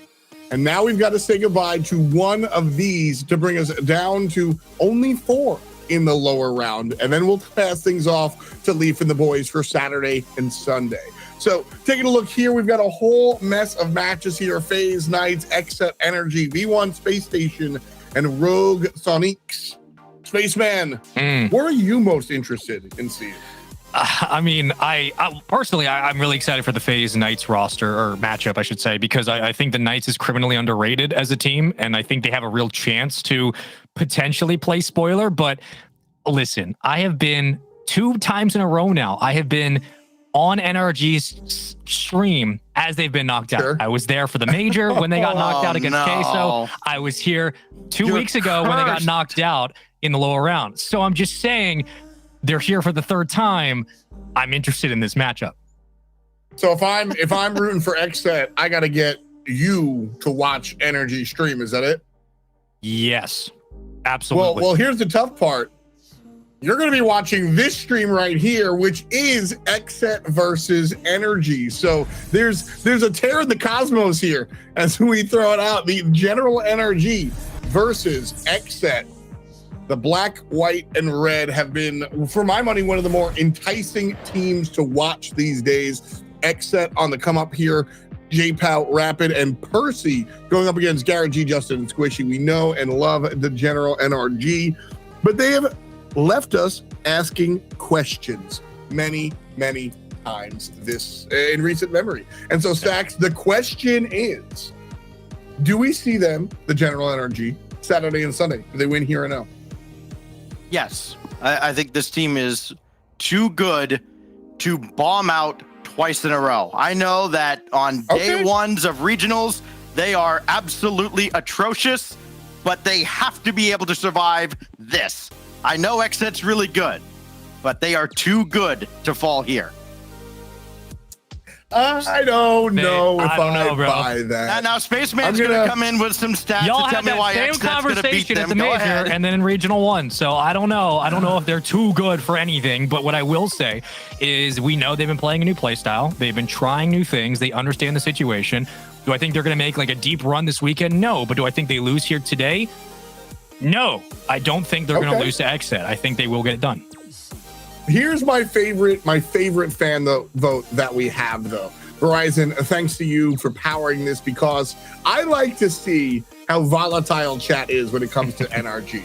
Hashtag Energy, hashtag Xset to vote for the corresponding teams. But if you ever take a look at Rocket League chat when Energy's playing, there's no in between. Either Energy is your favorite team of all time, if Squishy has 1 million fans, I am one, or they're the worst team, they should never win. Oh my God, they get lucky every single time. There's no in between. There's no one that thinks they're just all right. And so I like to see the way this fan vote winds up going. Y'all both have Energy taking this one. I'll be honest with you, I lean towards Energy, but after watching their performances earlier on today versus All Mid did a great job of taking them to task, beating them even, so forcing the General to bring it to game 4. And what Stack said, I don't think they strike out twice. They kind of did. Yeah, they already did. They're already 0-2. Like they already got swept by Torrent. They kind of already did. So I'm usually the guy that plays by the storylines and not the stats. The old eye test, as we say. Yeah. Listen, the story of Casey at the bat ends with his 1 strikeout ever, all right? You don't hear about Casey at the bat striking out twice. NRG is not going to strike out twice today. Written it in stone. I'm picking Xset so that Energy wins, because when I pick NRG, they lose. So I have to... Energy is the Giancarlo Stanton of Rocket League. They have a terrible swing, but when they connect, it goes for 100 million yards. When they don't connect, they strike out and it looks bad. So I'm just saying, I'm picking Xset. So you're saying they're Adam Dunn? I was going to say Adam Dunn, but I thought we might lose the Zoomers real quick. Anyway, Twitch. We have our Twitch results here. The Verizon fan vote, 72% of folks think that the General NRG can get it done here. And I think that would be that is a good bet. I think that is a good bet. Xset is absolutely on the rise. They are the ones punching above to get this victory. But like I said, man, I mean, Energy, we sit here all the time and we talk highly about teams that play well. And then everybody says, bias casters, bias casters, bias casters. And we say we will talk poorly about them when they start to play poorly. All I'm saying is Energy have been playing not as well as they used to. So maybe it's time for us to follow that storyline, huh? Game 1, XSET, the General NRG. Let's see who does it. One of 4 matches going on right now, and of course we'll have updates as they all conclude. There's Justin, 13 seconds in, setting the tone for the General NRG. It begins. He's going to destroy the universe atom by atom, and he's already getting started. It's 1 goal to go. Listen, it's going to be a long series, folks. A best of 5, XSET versus NRG. That's no shade on XSET. Let's talk about what this team does really well. They control pace really well, and that's something that JPL had started back when XSET was really getting going in RLCS. He proved it many times on Champions Field against the likes of Turbo when Envy was still kicking. This is a very good team with JPL kind of leading charge vocally as an IGL, and you bring in someone like Rapid, like, I don't think Rapid gets enough love. He is a very, very competent player, and XSET absolutely has what it takes. And you have Percy, who just watched Torrent sweep NRG and watching his former teammates go to work. He's like, all right, my turn. It's J-Pow's turn as he'll send one out towards Garrett G. And then J-Pow right through him again, but Justin all the way down to the XSET half of the field. Percy let this one get away. Justin's the decoy. Squishy skies one up. Couldn't get the read coming down from that curve on the backboard. And it's Rapid, just met by Garrett G. Not a lot of team play early on out of XSET. This kind of individual efforts going downfield. Opportunity here, though. Percy looking for J-Pow, and Justin swats it away. It's like a big old game of freestyle right now. It's you get a chance, Squishy going to take it to the backboard, then Garrett's going to circle through the corner. NRG trying to clear the ball back out to midfield. Nice back pass by Squishy and Justin combining. At least alleviates some of that pressure that XSET were able to apply early on. And a completely awkward but perfectly placed touch from Squishy. He just cuts in the lane. My brain kind of broke in this sequence. I don't know. This was great. That first touch you saw from Squishy was the end of a broken play. Garrett G accidentally fell onto a clearance effort, and then it still turned into an NRG passing play. Point to point, make something out of nothing. They did, and now looked like the XSET defense was going to crumble. NRG was kind of poised and ready to strike, but they backed off for a moment. And now Garrett G with Squishy waiting. Percy trying to kind of hold his line. And now Justin looking after Rapid. J-Pow's got to get this out of the zone. He does over Squishy. Rapid, no redirect as Garrett G is in the way. NRG looking like a different animal from what we saw last regional and also last round or a couple rounds ago against Torrent. Percy's shot high and wide. Follow up from Rapid. Justin got a piece of it, threw the shot off. Here comes NRG again. Garrett for Justin. 3-0. Oh, it's far down and away. Garrett. Hello? Oh, he popped it back in. Hello? And Squishy will steal it at the end. XSET, like defibrillators out. Someone get on the goal line, make a save. J-Pal's, I got nowhere to go. Percy gets caught on the wall, clips the edge, and NRG get another goal off of it. So I was wondering, as NRG come into this series, was the gameplay style, the change that they made that clearly didn't work in the last start of this regional, but has been working so far now, big save from Garrett. Is it the physicality through the goal line? Because a lot of times their physicality came between the lines on the sidewalls. That's where NRG would really excel, and Garrett would get aggressive. Now you see Garrett taking point with the ball, and Squishy, once he goes towards the backboard, he'll go through the net and go for a bump or a demo. I'm wondering if they're playing a little bit more structurally down the field rather than just lateral movement. It seems that so far it's working, but it has been interesting. Well, Percy will slot one lower left side, and XSET start the long comeback trail. 2:09 to go. A promising start here as that one finds Percy in a shooting spot. And now XSET has to go to work here. They can't afford to concede anymore. It's going to be a long game 1. You could chalk it up to nerves or just, hey, a victim of circumstance, but it will be a very long game 1. It'll be interesting to see how XSET are able to respond to a deficit early on in the series. If they can work their way back and slow the game down. We talked about their pacing being a strong suit.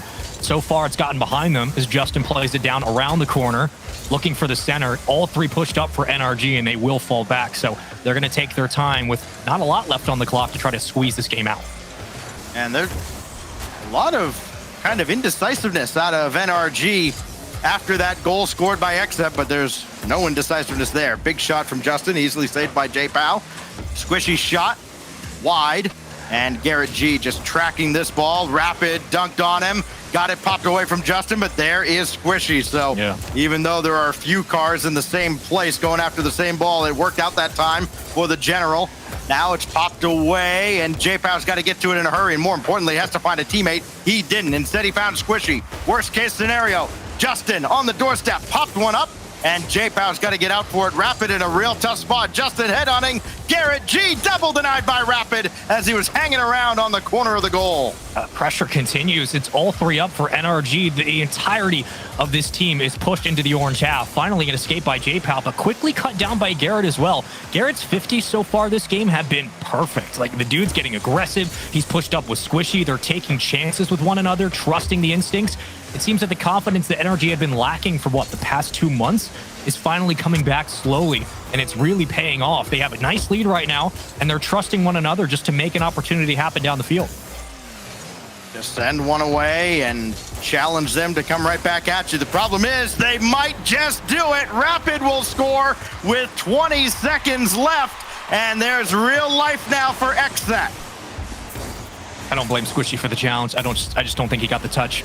I mean, clearly it did not go their way, but that's usually a situation where you would like kind of an immediate 50 stall. You both clamp on the ball, fall in the front of the box, and you get someone like Garrett or Justin to fall back and get a second chance. It just wasn't there. Nicely done by Exet. 2 great plays set up by J-Pow. He's trying to set up a third. Rapid shot denied by Garrett G, and emphatically so, deep into Exet territory. Percy had to choose between boost and ball. He took boost, playing the long game here now with no time on the clock, and Garrett G spikes it to the ground. The captain comes through. The General prevails in game 1. Squishy was all over the field with 6 centers and 3 first touches. It was absolutely crucial for this victory early on. 2 shots for Squishy, 2 for Garrett, 3 for Justin. And when Justin's kind of having a quiet game, but not by results-wise, just more of how the game naturally progressed, that's probably the best case scenario, because it just means that he's always a threat. He's there looming if you need him, but you're clearly controlling midfield. You're clearly controlling the pace. And in the Mobile 1 high-performance replay, you see the pressure they had on the goal line, Stacks. It was constant appliance from all 3 up at a time. NRG were comfortable and confident. Felt like it took Exet just a little too long to get going there. 2 minutes nearly between their 2 goals, and they just ran out of time at the end. They had that momentum, though, FDOT. Yeah, coming into this, I think that Exet's momentum has more to do with the lack of momentum on the other side. Like, with NRG performing how they have been, a lot of these, I don't want to use the term bubble because we use it elsewhere, but a lot of these teams on the cusp in that middle have to look up, lick their chops, and be like, this is the moment where we beat the unbeatable. And so these moments, you have to just kind of let them go, shrug it off, and keep on keeping on. I'm going to echo what I said before, where the General NRG are not playing the way that we have expected them to historically. They are not the team that we see all the time. So as we jump into Aquadome here, Stacks, I need to see Exet take advantage of these small opportunities, simply spoken, because the General NRG ain't going to give you many other ones. So take what you can get and see if you wind up on the good side. Yeah, NRG did not light up the scoreboard by any means. They had a lot of offense and a lot of control throughout the game, but only 7 shots to 4, the advantage when all was said and done. Now J-Pow trying to bounce one through, Rapid directed up over the crossbar, and Justin there to improvise. He's going to run low on boost. Squishy and Garrett waiting to fall in as well, but they were all kind of bunched up there, and maybe one good challenge out of Exet could have beaten all 3. But now Squishy around the boards. Garrett G's there. Here comes Justin. It's 1-0. Yeah, if you're Exet, you can't allow that ball to go uncontested around the goal line. Like, this just careens in heaven for NRG, and no one gets a clean touch. That's Percy's, that's Rapid's, that's J-Pow's ball. You have to be able to get in front and meet that. I know it's tough. I know it's a hard read, but in the end, that's just too much opportunity for NRG, and they're probably not going to miss. The most important matchup outside of this one arguably would be Space Station against version 1. And we'll tell you why in a moment here as Rapid tries to get this out of the zone. Basically, if Space Station wins in their match today, nobody else or nobody can clinch a spot at Worlds, as Justin's double is denied by Percy. But if Space Station loses in their second round here in the lower bracket, All NRG and FaZe Clan need to do is win their matches. They will clinch for a spot at Worlds. This is going to be bounced away. Garrett G had it deflected out to the corner. And Percy now for J-Pow. Had to go a long way just to get a touch, and Squishy made him pay the price for it. Nobody's going to get back. No, Rapid just barely does. It was starting to change colors on the goal line, but Rapid saves the day. It's still only 1-0 to NRG. A little bit of that Reddles finesse that we saw in game 4 and 5 of the last series, just pulling up from midfield. And you're like, okay, that's the shot we can establish. They're not going to challenge us on it. Fine. We'll keep getting aggressive, moving right through the box. What can J-Pow do now in the transition? You have Rapid very far back. Percy waiting for a center, but it just won't be there. These are probably instances where you would like a little bit more commitment onto the ball if you are X-Set. They're getting bullied around. There's no way. Oh, Garrett, he just bullies his way around. You saucy little salamander. He just a 1v3. Whoop. And see ya. J-Pow forgot to take the ball with him. There's your analysis. Almost 2 minutes gone by. Yeah, NRG. you'd like a little more presence on the ball. Set. Yeah, you'd like just a little more. Tell you what.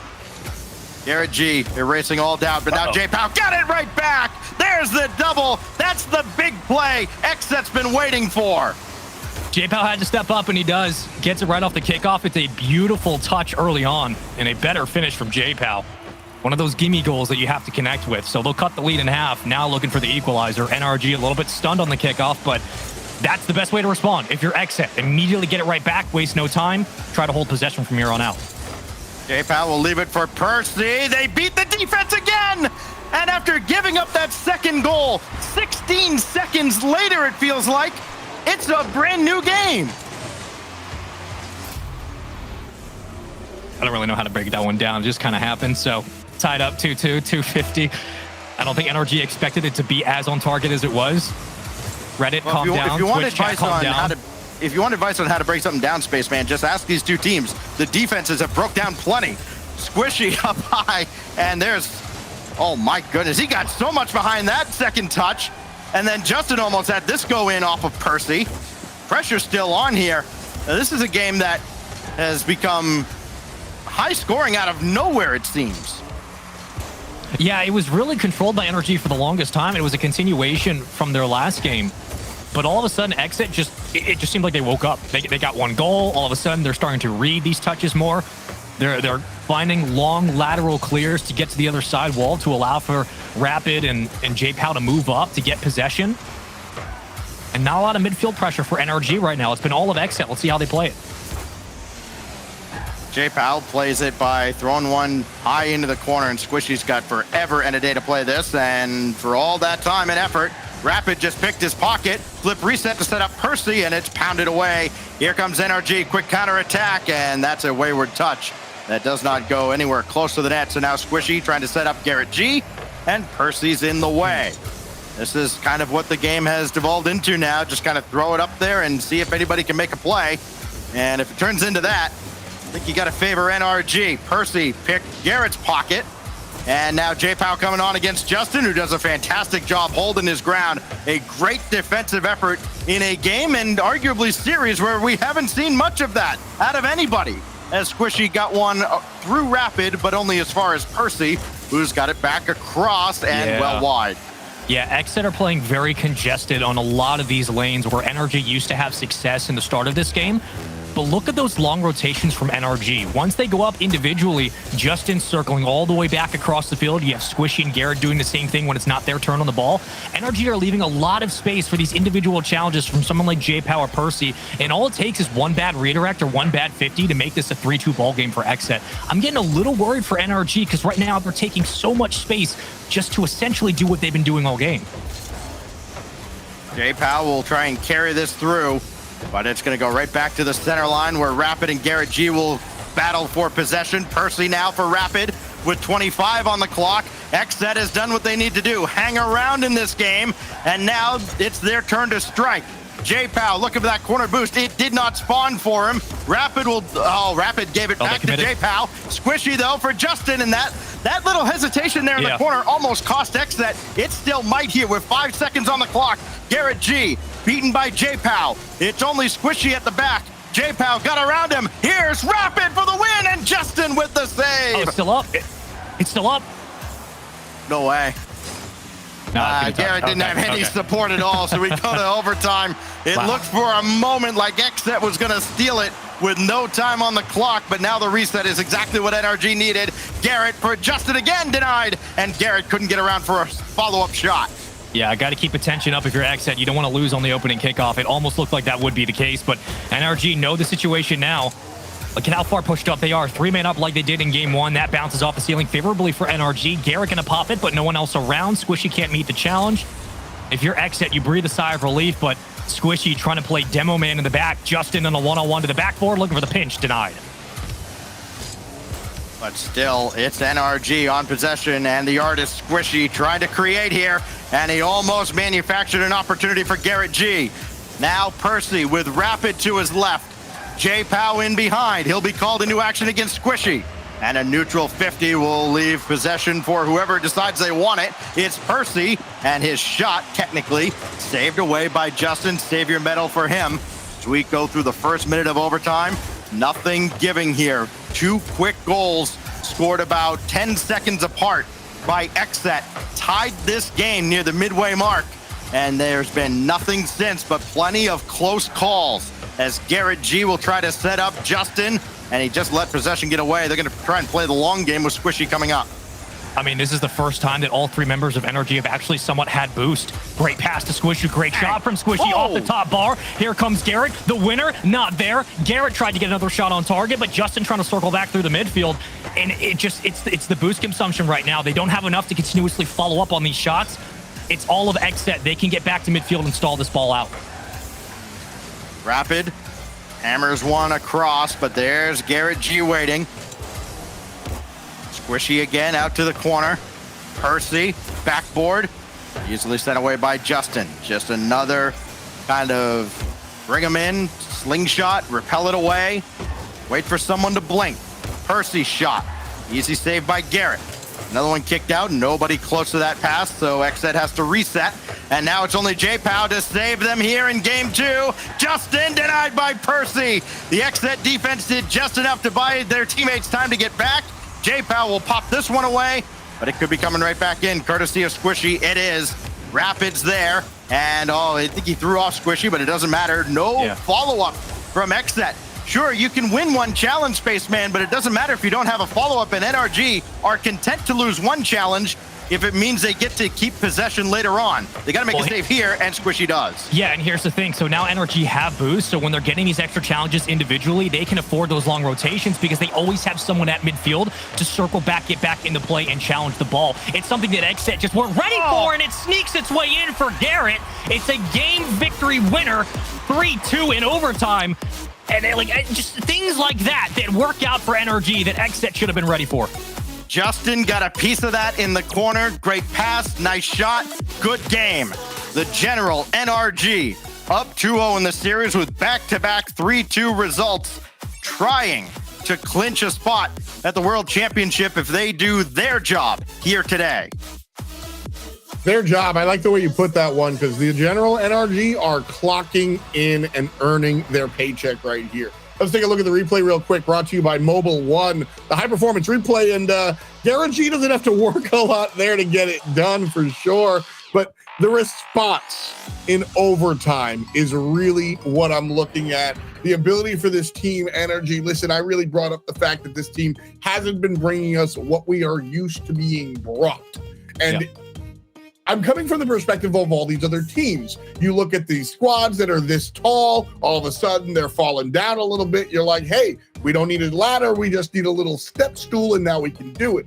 On the flip side, you've got to kind of look at the big dogs and see their perspective as is. Listen, the world's falling all around them, but those 3 players on the General NRG, they are still transcendent, phenomenal at gaming, or phenomenal at Rocket League, and able to do this. And so this is one where you have to like Mufasa grab onto the ledge and change the script. This is where the General NRG are supposed to fall. Everything is telling you you're washed. It's been too long. The future is now, old man. And those 3 guys are sitting there going, no, it's up to us to stick our heels in the mud. This is where you do it. if you get 2 knockouts in a row in these regionals, I think it's a bad plan. But look at the General Energy here. They've got to make this weekend count, and this is where they do it. NRG was told to quit a long time ago, but they've chosen to conquer instead. Up big now on XSET, and this one's gonna sneak on through, so this trend continues, Spaceman, of goals in the first 30 some odd seconds, this time 16 seconds in, but it's XSET that scores off the opening kickoff. Yeah, that's an exclamation point. Nice. As that just rolls in. Okay, no defense. Love it. I like what I'm seeing from NRG, but again, I mean, this is a long game, all that stuff. They have a really nice lead right now in the series 2-0. But that is another goal. It's like, that went in. Okay, Garrett gonna try to get it right back, but XSET gonna have to work off that goal. That's the foundation. That's the stepping stone. How do they build off this? We asked that question in game 1. Can they come through in game number 3 and build a confident offense off that opening goal? A lot of World Championship implications here as we close out day 1 of the 7-Eleven Slurpee Cup. F. Dot, you've got an update for us.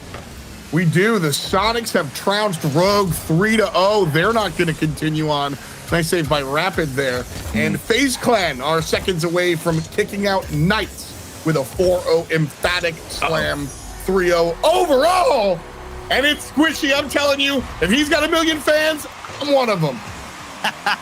He's got more than 1 million, I'm sure. And Squishy has an equalizer here in the first minute of game 3. So XSET enjoying a lead for the first time in this series for a very limited amount of time. I didn't see Rogue lose, so it doesn't count. I don't care what anybody No, says. I think it does count. No, I think we just kind of assumed because it's Rogue, and you've told us, Space, that's kind of what they do. I don't recall this conversation. That's amazing. Rogue, of course, X Games champions, going to go all the way this weekend. Love it. Percy looking from the back corner. Oh, what a shot, and great save by Garrett. And that's been a big response for NRG, right? Reestablishing the rhythm they had and carrying the momentum they were able to find in that overtime into game 3. Hard off the back wall, it is Justin that has to chase that touchdown from Garrett G, and he'll just go right at Rapid, not giving him any time to breathe. Garrett G away. Percy ran into Justin. It's only J Pow at the back. Percy coming in as well. Not able to get there in time. Just that little bump where he ran into Justin right there. Stop Percy from getting to Squishy's shot here. It's hard to read for Percy. The depth perception closes in on you way too quickly, and Squishy just takes what he's given. It was perfectly set up by the pop from Garrett. That's a traditional old-fashioned NRG goal, and they get it right back to get the game lead. Currently leading again in the series 2-0 for XSET. Both these teams obviously in the lower round. This is a team with a lot of promise, a lot of praise, but right now they're just not able to meet the challenge, and NRG is just doing what they have to. Squishy denies that centering effort. J Pow going after Garrett G. Good luck. Now Percy, softball or volleyball style setup for Rapid, who's got the flip reset. And he's also got Garrett G, not letting him play at all. Garrett G away from J Pow as well. And XSET gonna be a little frustrated as they go back to square one. Trailing by a goal. Rapid trying to do something about it. Not this time. Follow up from Percy, denied by Squishy, who tries to play with possession rather than just booming it away. And it does indeed work out for NRG. I think that threw off XSET as well. Justin's been the quietest player for NRG, at least in this best of 5. And that's, again, not a bad thing at all. It's credit to how Squishy and Garrett have been commanding the field. But that should scare you. Like, he's that quiet boogeyman in the back. If you lose sight of him, if he gets upfield with the ball, he's going to punish you for it. And he's been making a couple of crucial saves. That's where the majority of his points have come from. He will get the corner boost, so resources are here for the general. From the backboard, Justin going to meet it again and get it back out through the corner. Good pop by XSET, but no one else in the vicinity to continue this play. It's just been methodical defense from Justin. Garrett G trying to play that indirect for himself, but now it's Squishy, met by J Pow, and Justin just clears J Pow right out. Squishy has all day to play this ball, and especially with the demo on Rapid, that forces Percy up. There's one win for Squishy, and then he goes 1-1 against XSET on that exchange. Rapid now with some time to create, and Squishy, again, not letting him have any of it. Squishy has made it a point to not let Rapid have any time or space, and if he does, Squishy closes the door immediately. Oh, this could be a chance. Oh, that absolutely could be a chance. Great cut down by Rapid. But no extension off the takeaway. No challenge upfield. No corralling the ball and bringing it down for a counterattack. Struggling to hold on possession as pressure time has been there for the boys in blue. And even with these slight shots to the corner, it kills time off the clock. It creates more panic on the defensive front. You lose boost. NRG playing this very nicely. And even then, with rapid dribbling downfield, Squishy was after him. There's the save by Squishy again on Percy. Squishy's defense has been superb over the last couple of games. He's coming through at a big spot now for NRG, trying to sweep their way into the weekend. Rapid, beaten out by Garrett G. So here's Justin to burn more time off the clock. And if he scores here, it might be all academic. Garrett G with the double. Man called game right off the rip. And that's where Justin comes up big. He doesn't need to score the opening goals or the go-aheads to have an impact. He just comes up in the last 30 seconds, makes a play after saving shot after shot from Exet, puts it right where Garrett can reach it, and Garrett will do the rest. That is beautiful from NRG, and that might be enough to get them to Saturday. Look, game score isn't everything, but all three members of NRG have a higher in-game score than any member of Exet. It is a well-rounded effort that looks to be enough as Squishy makes the save there on one last big effort out of J-Pow. Percy to bring it right back to J-Pow. Rapid shot, caught a lot of blue, and now it kicks back out. Squishy will just sky one in the air, and this ball is just going to hang up there for an eternity. No time on the clock, and the General NRG survives and advances at long last in the spring split. Sweep or get swept. That's NRG's motto right now. It's worked in some aspects. It hasn't worked in others, but the new game plan, it's a little bit slower, a little bit more methodical, but allows Garrett to get, it seems as if, more involved in the offense upfield. The physicality's been there. They're trusting Justin and Squishy to make those crucial saves. This team looks like they're keeping everything in front of them, and they're not panicking when things go completely awry. Something that had been a question mark for NRG, an Achilles heel for them. They started to panic and lose their confidence in the Winter Major, in the last regional. Right now, they are taking things in stride and just playing through each other, which has clearly made a difference. 7 out of the last 10 series that NRG has played, this I believe goes back to the Winter Major, have been 3-0 results, one way or another. There has been a sweep, whether they get swept out of an event as they did a couple weeks ago during the Verizon Ultra Cup, or sweeps today where they get swept down to the lower bracket, but then they pull off a sweep at the end here to take down Xset, and they will indeed move into the top 8 on Saturday and still continue to fight for their lives and try and clinch a spot at the World Championship if they don't today with the help of version 1. Man, what a story here, man. The General NRG, a fall from grace, or was it just a stutter step, a speed bump? Oh no, that's what we that's what we have the weekend for. We have to watch these guys do it. I think, okay, here, what is the percentage chance, Stacks, that NRG win the whole thing this weekend? Now that they're through with this particular top 8, yeah, I mean, like, they can get a lower bracket run going. Teams get a lot of momentum going.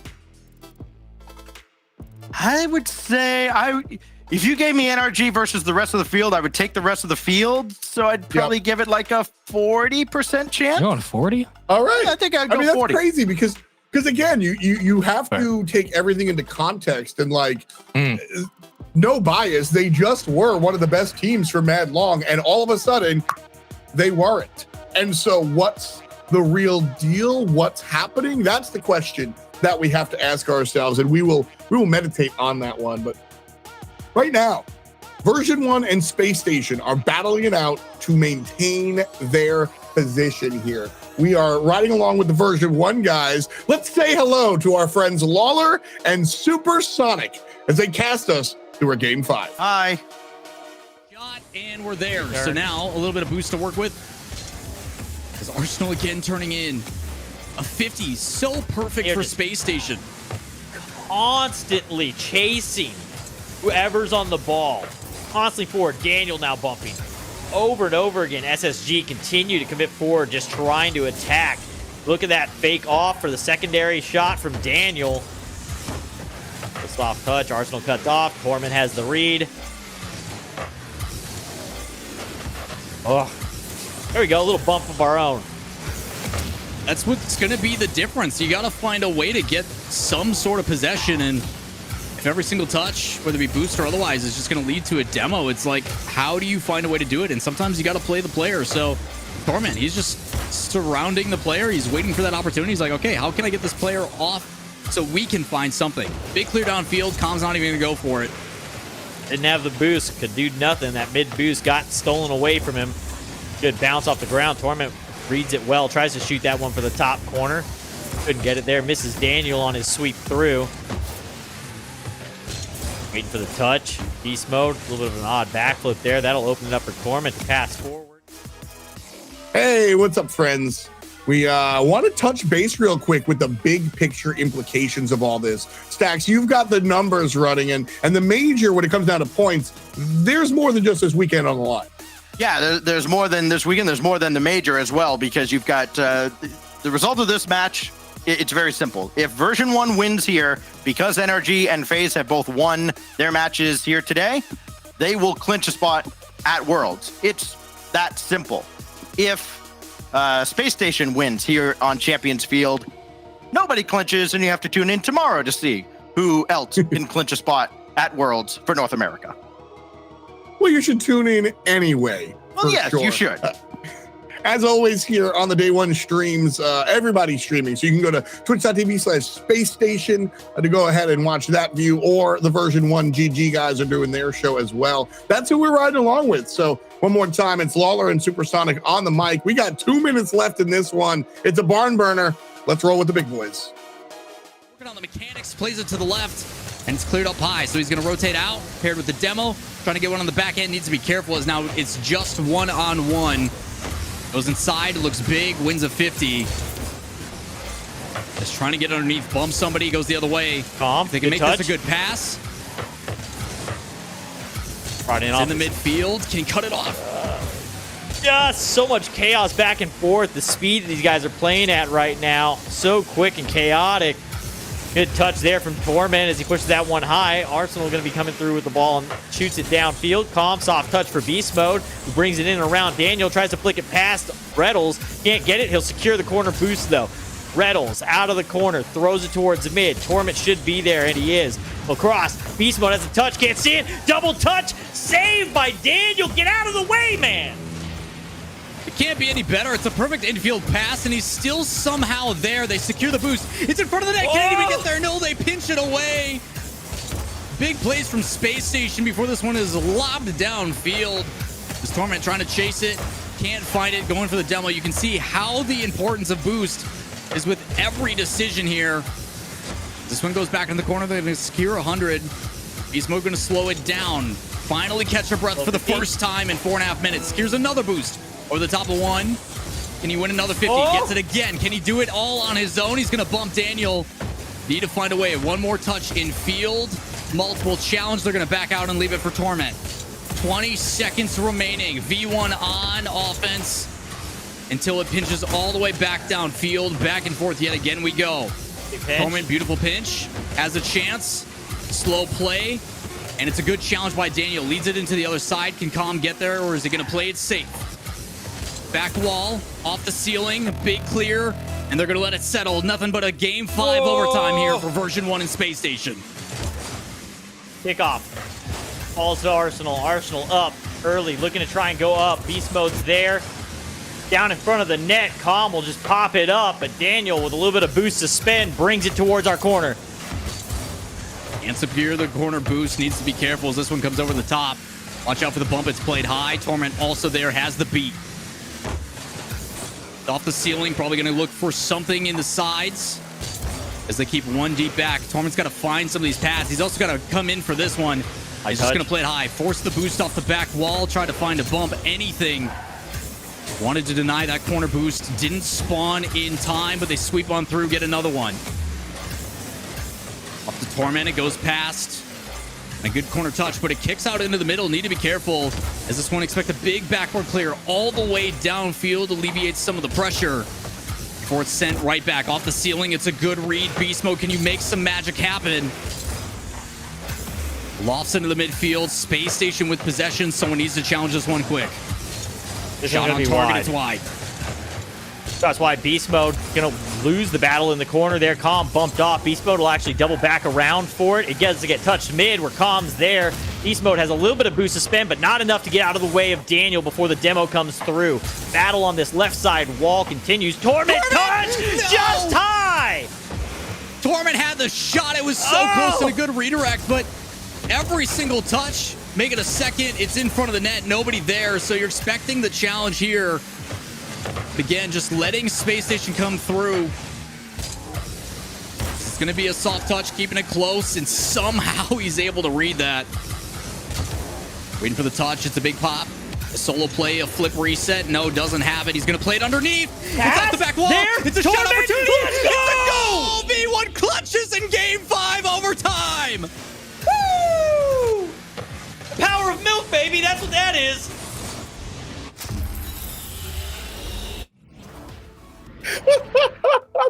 It's the power of milk, baby. That's what that is. Shout out to the version 1 boys and their broadcast, and shout out to Torment, who wind up taking it just like that. Fantastic look. This version 1 team, Spaceman, I find we talked about how energy's kind of like clinging on for dear life. I feel like that's been version 1 for like 2 years now, just always consistently clinging on. Yeah, they were in that circulation of like the original XZ and Oxygen and Alpine when it was around in V1. We're like, when are they going to make the next step?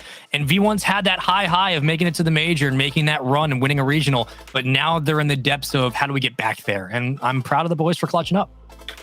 Very, very fun stuff, but that puts an end cap on our day 1. Let's take a look at the bracket now that all is said and done here, at least for the moment.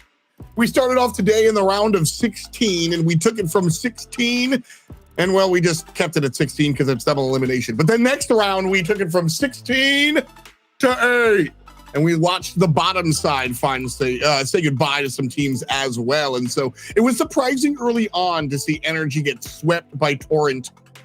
I'm going to say that again just for fun. It was surprising early on to see Energy get swept by Torrent. But then the general NRG went to work and they took care of all mid and they took care of Exit. And now they await FaZe Clan, who they'll play later on. Again, an elimination match. Up top, we've got G2 and Torrent and Envy versus Complexity. Wow. G2, one of the hottest teams in Rocket League right now, Stacks, going up against Torrent this weekend. That's going to be a fun one. Yeah, it's hard to find a team that is hotter than G2. And then on the North American side, Torrent is making a case for that. Yep. I think what sucks here for Torrent is they've got to face them tomorrow. They can't just play them right now, because I think if Torrent could play them right now, they would absolutely love it. And it'd be, I think, an even closer series. But where there's that break, yeah, I think I'm going to like G2's chances a lot. Especially where it's going to be the first match for either of those two teams that day. It'll be hard to root up against G2. The Black and White have been one of the most dominant teams, I think, in Rocket League these days. But, you know, Torrent, like you said, any other day, I might be excited about that one. But I don't know. We'll see. Spaceman, what were the highlights for today? What did you take away from today's competition? I like seeing, you know, when teams struggle. It's a joy of mine that when the top teams just things go awry. Like I like chaos. Okay, like Jorby started it. I have to finish it. I like chaos, but I like seeing the teams that started making corrections around Regional 1. They're paying off. You're seeing Torrent do it, NRG do it, Rogue to an extent, but like you're seeing teams make those mid-season adjustments. I'm a big fan of when people make corrections, so I love it. It's been super fun watching esports happen. That's what I always say when things go differently than your bracket, because mine is completely busted. I don't know about you guys, but all of my predictions were just kind of toasted.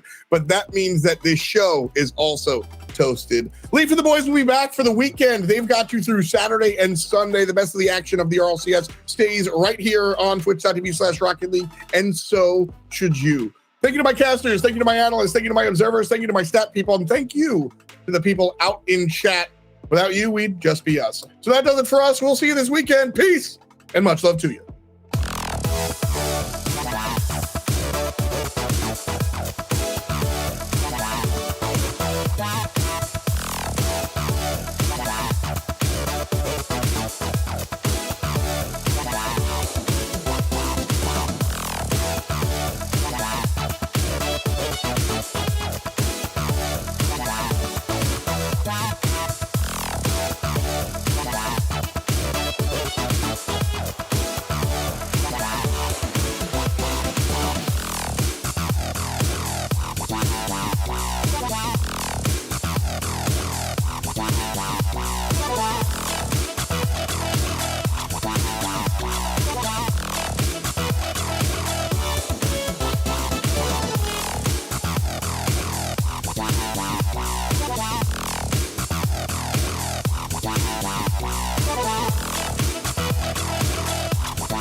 Performance. Precision. Pepperoni pizza. Built by fans, inspired by snacks. Model 711. Win it.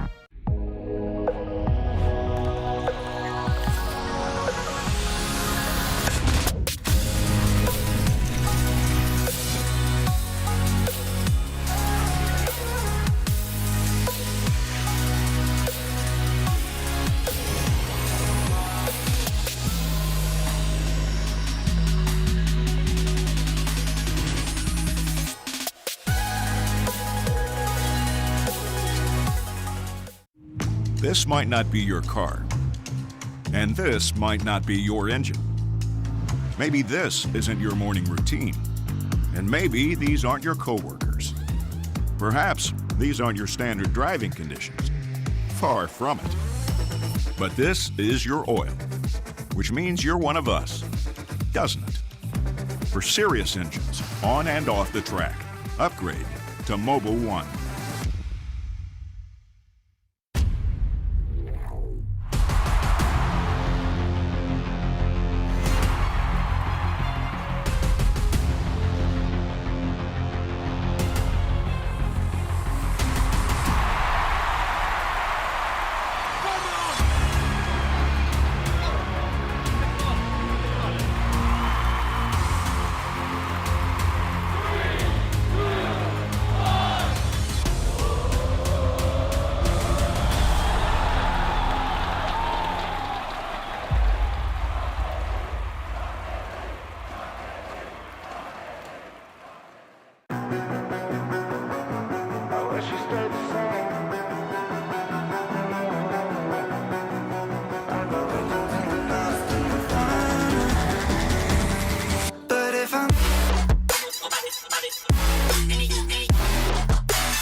You're making touch peering into the soft blue light.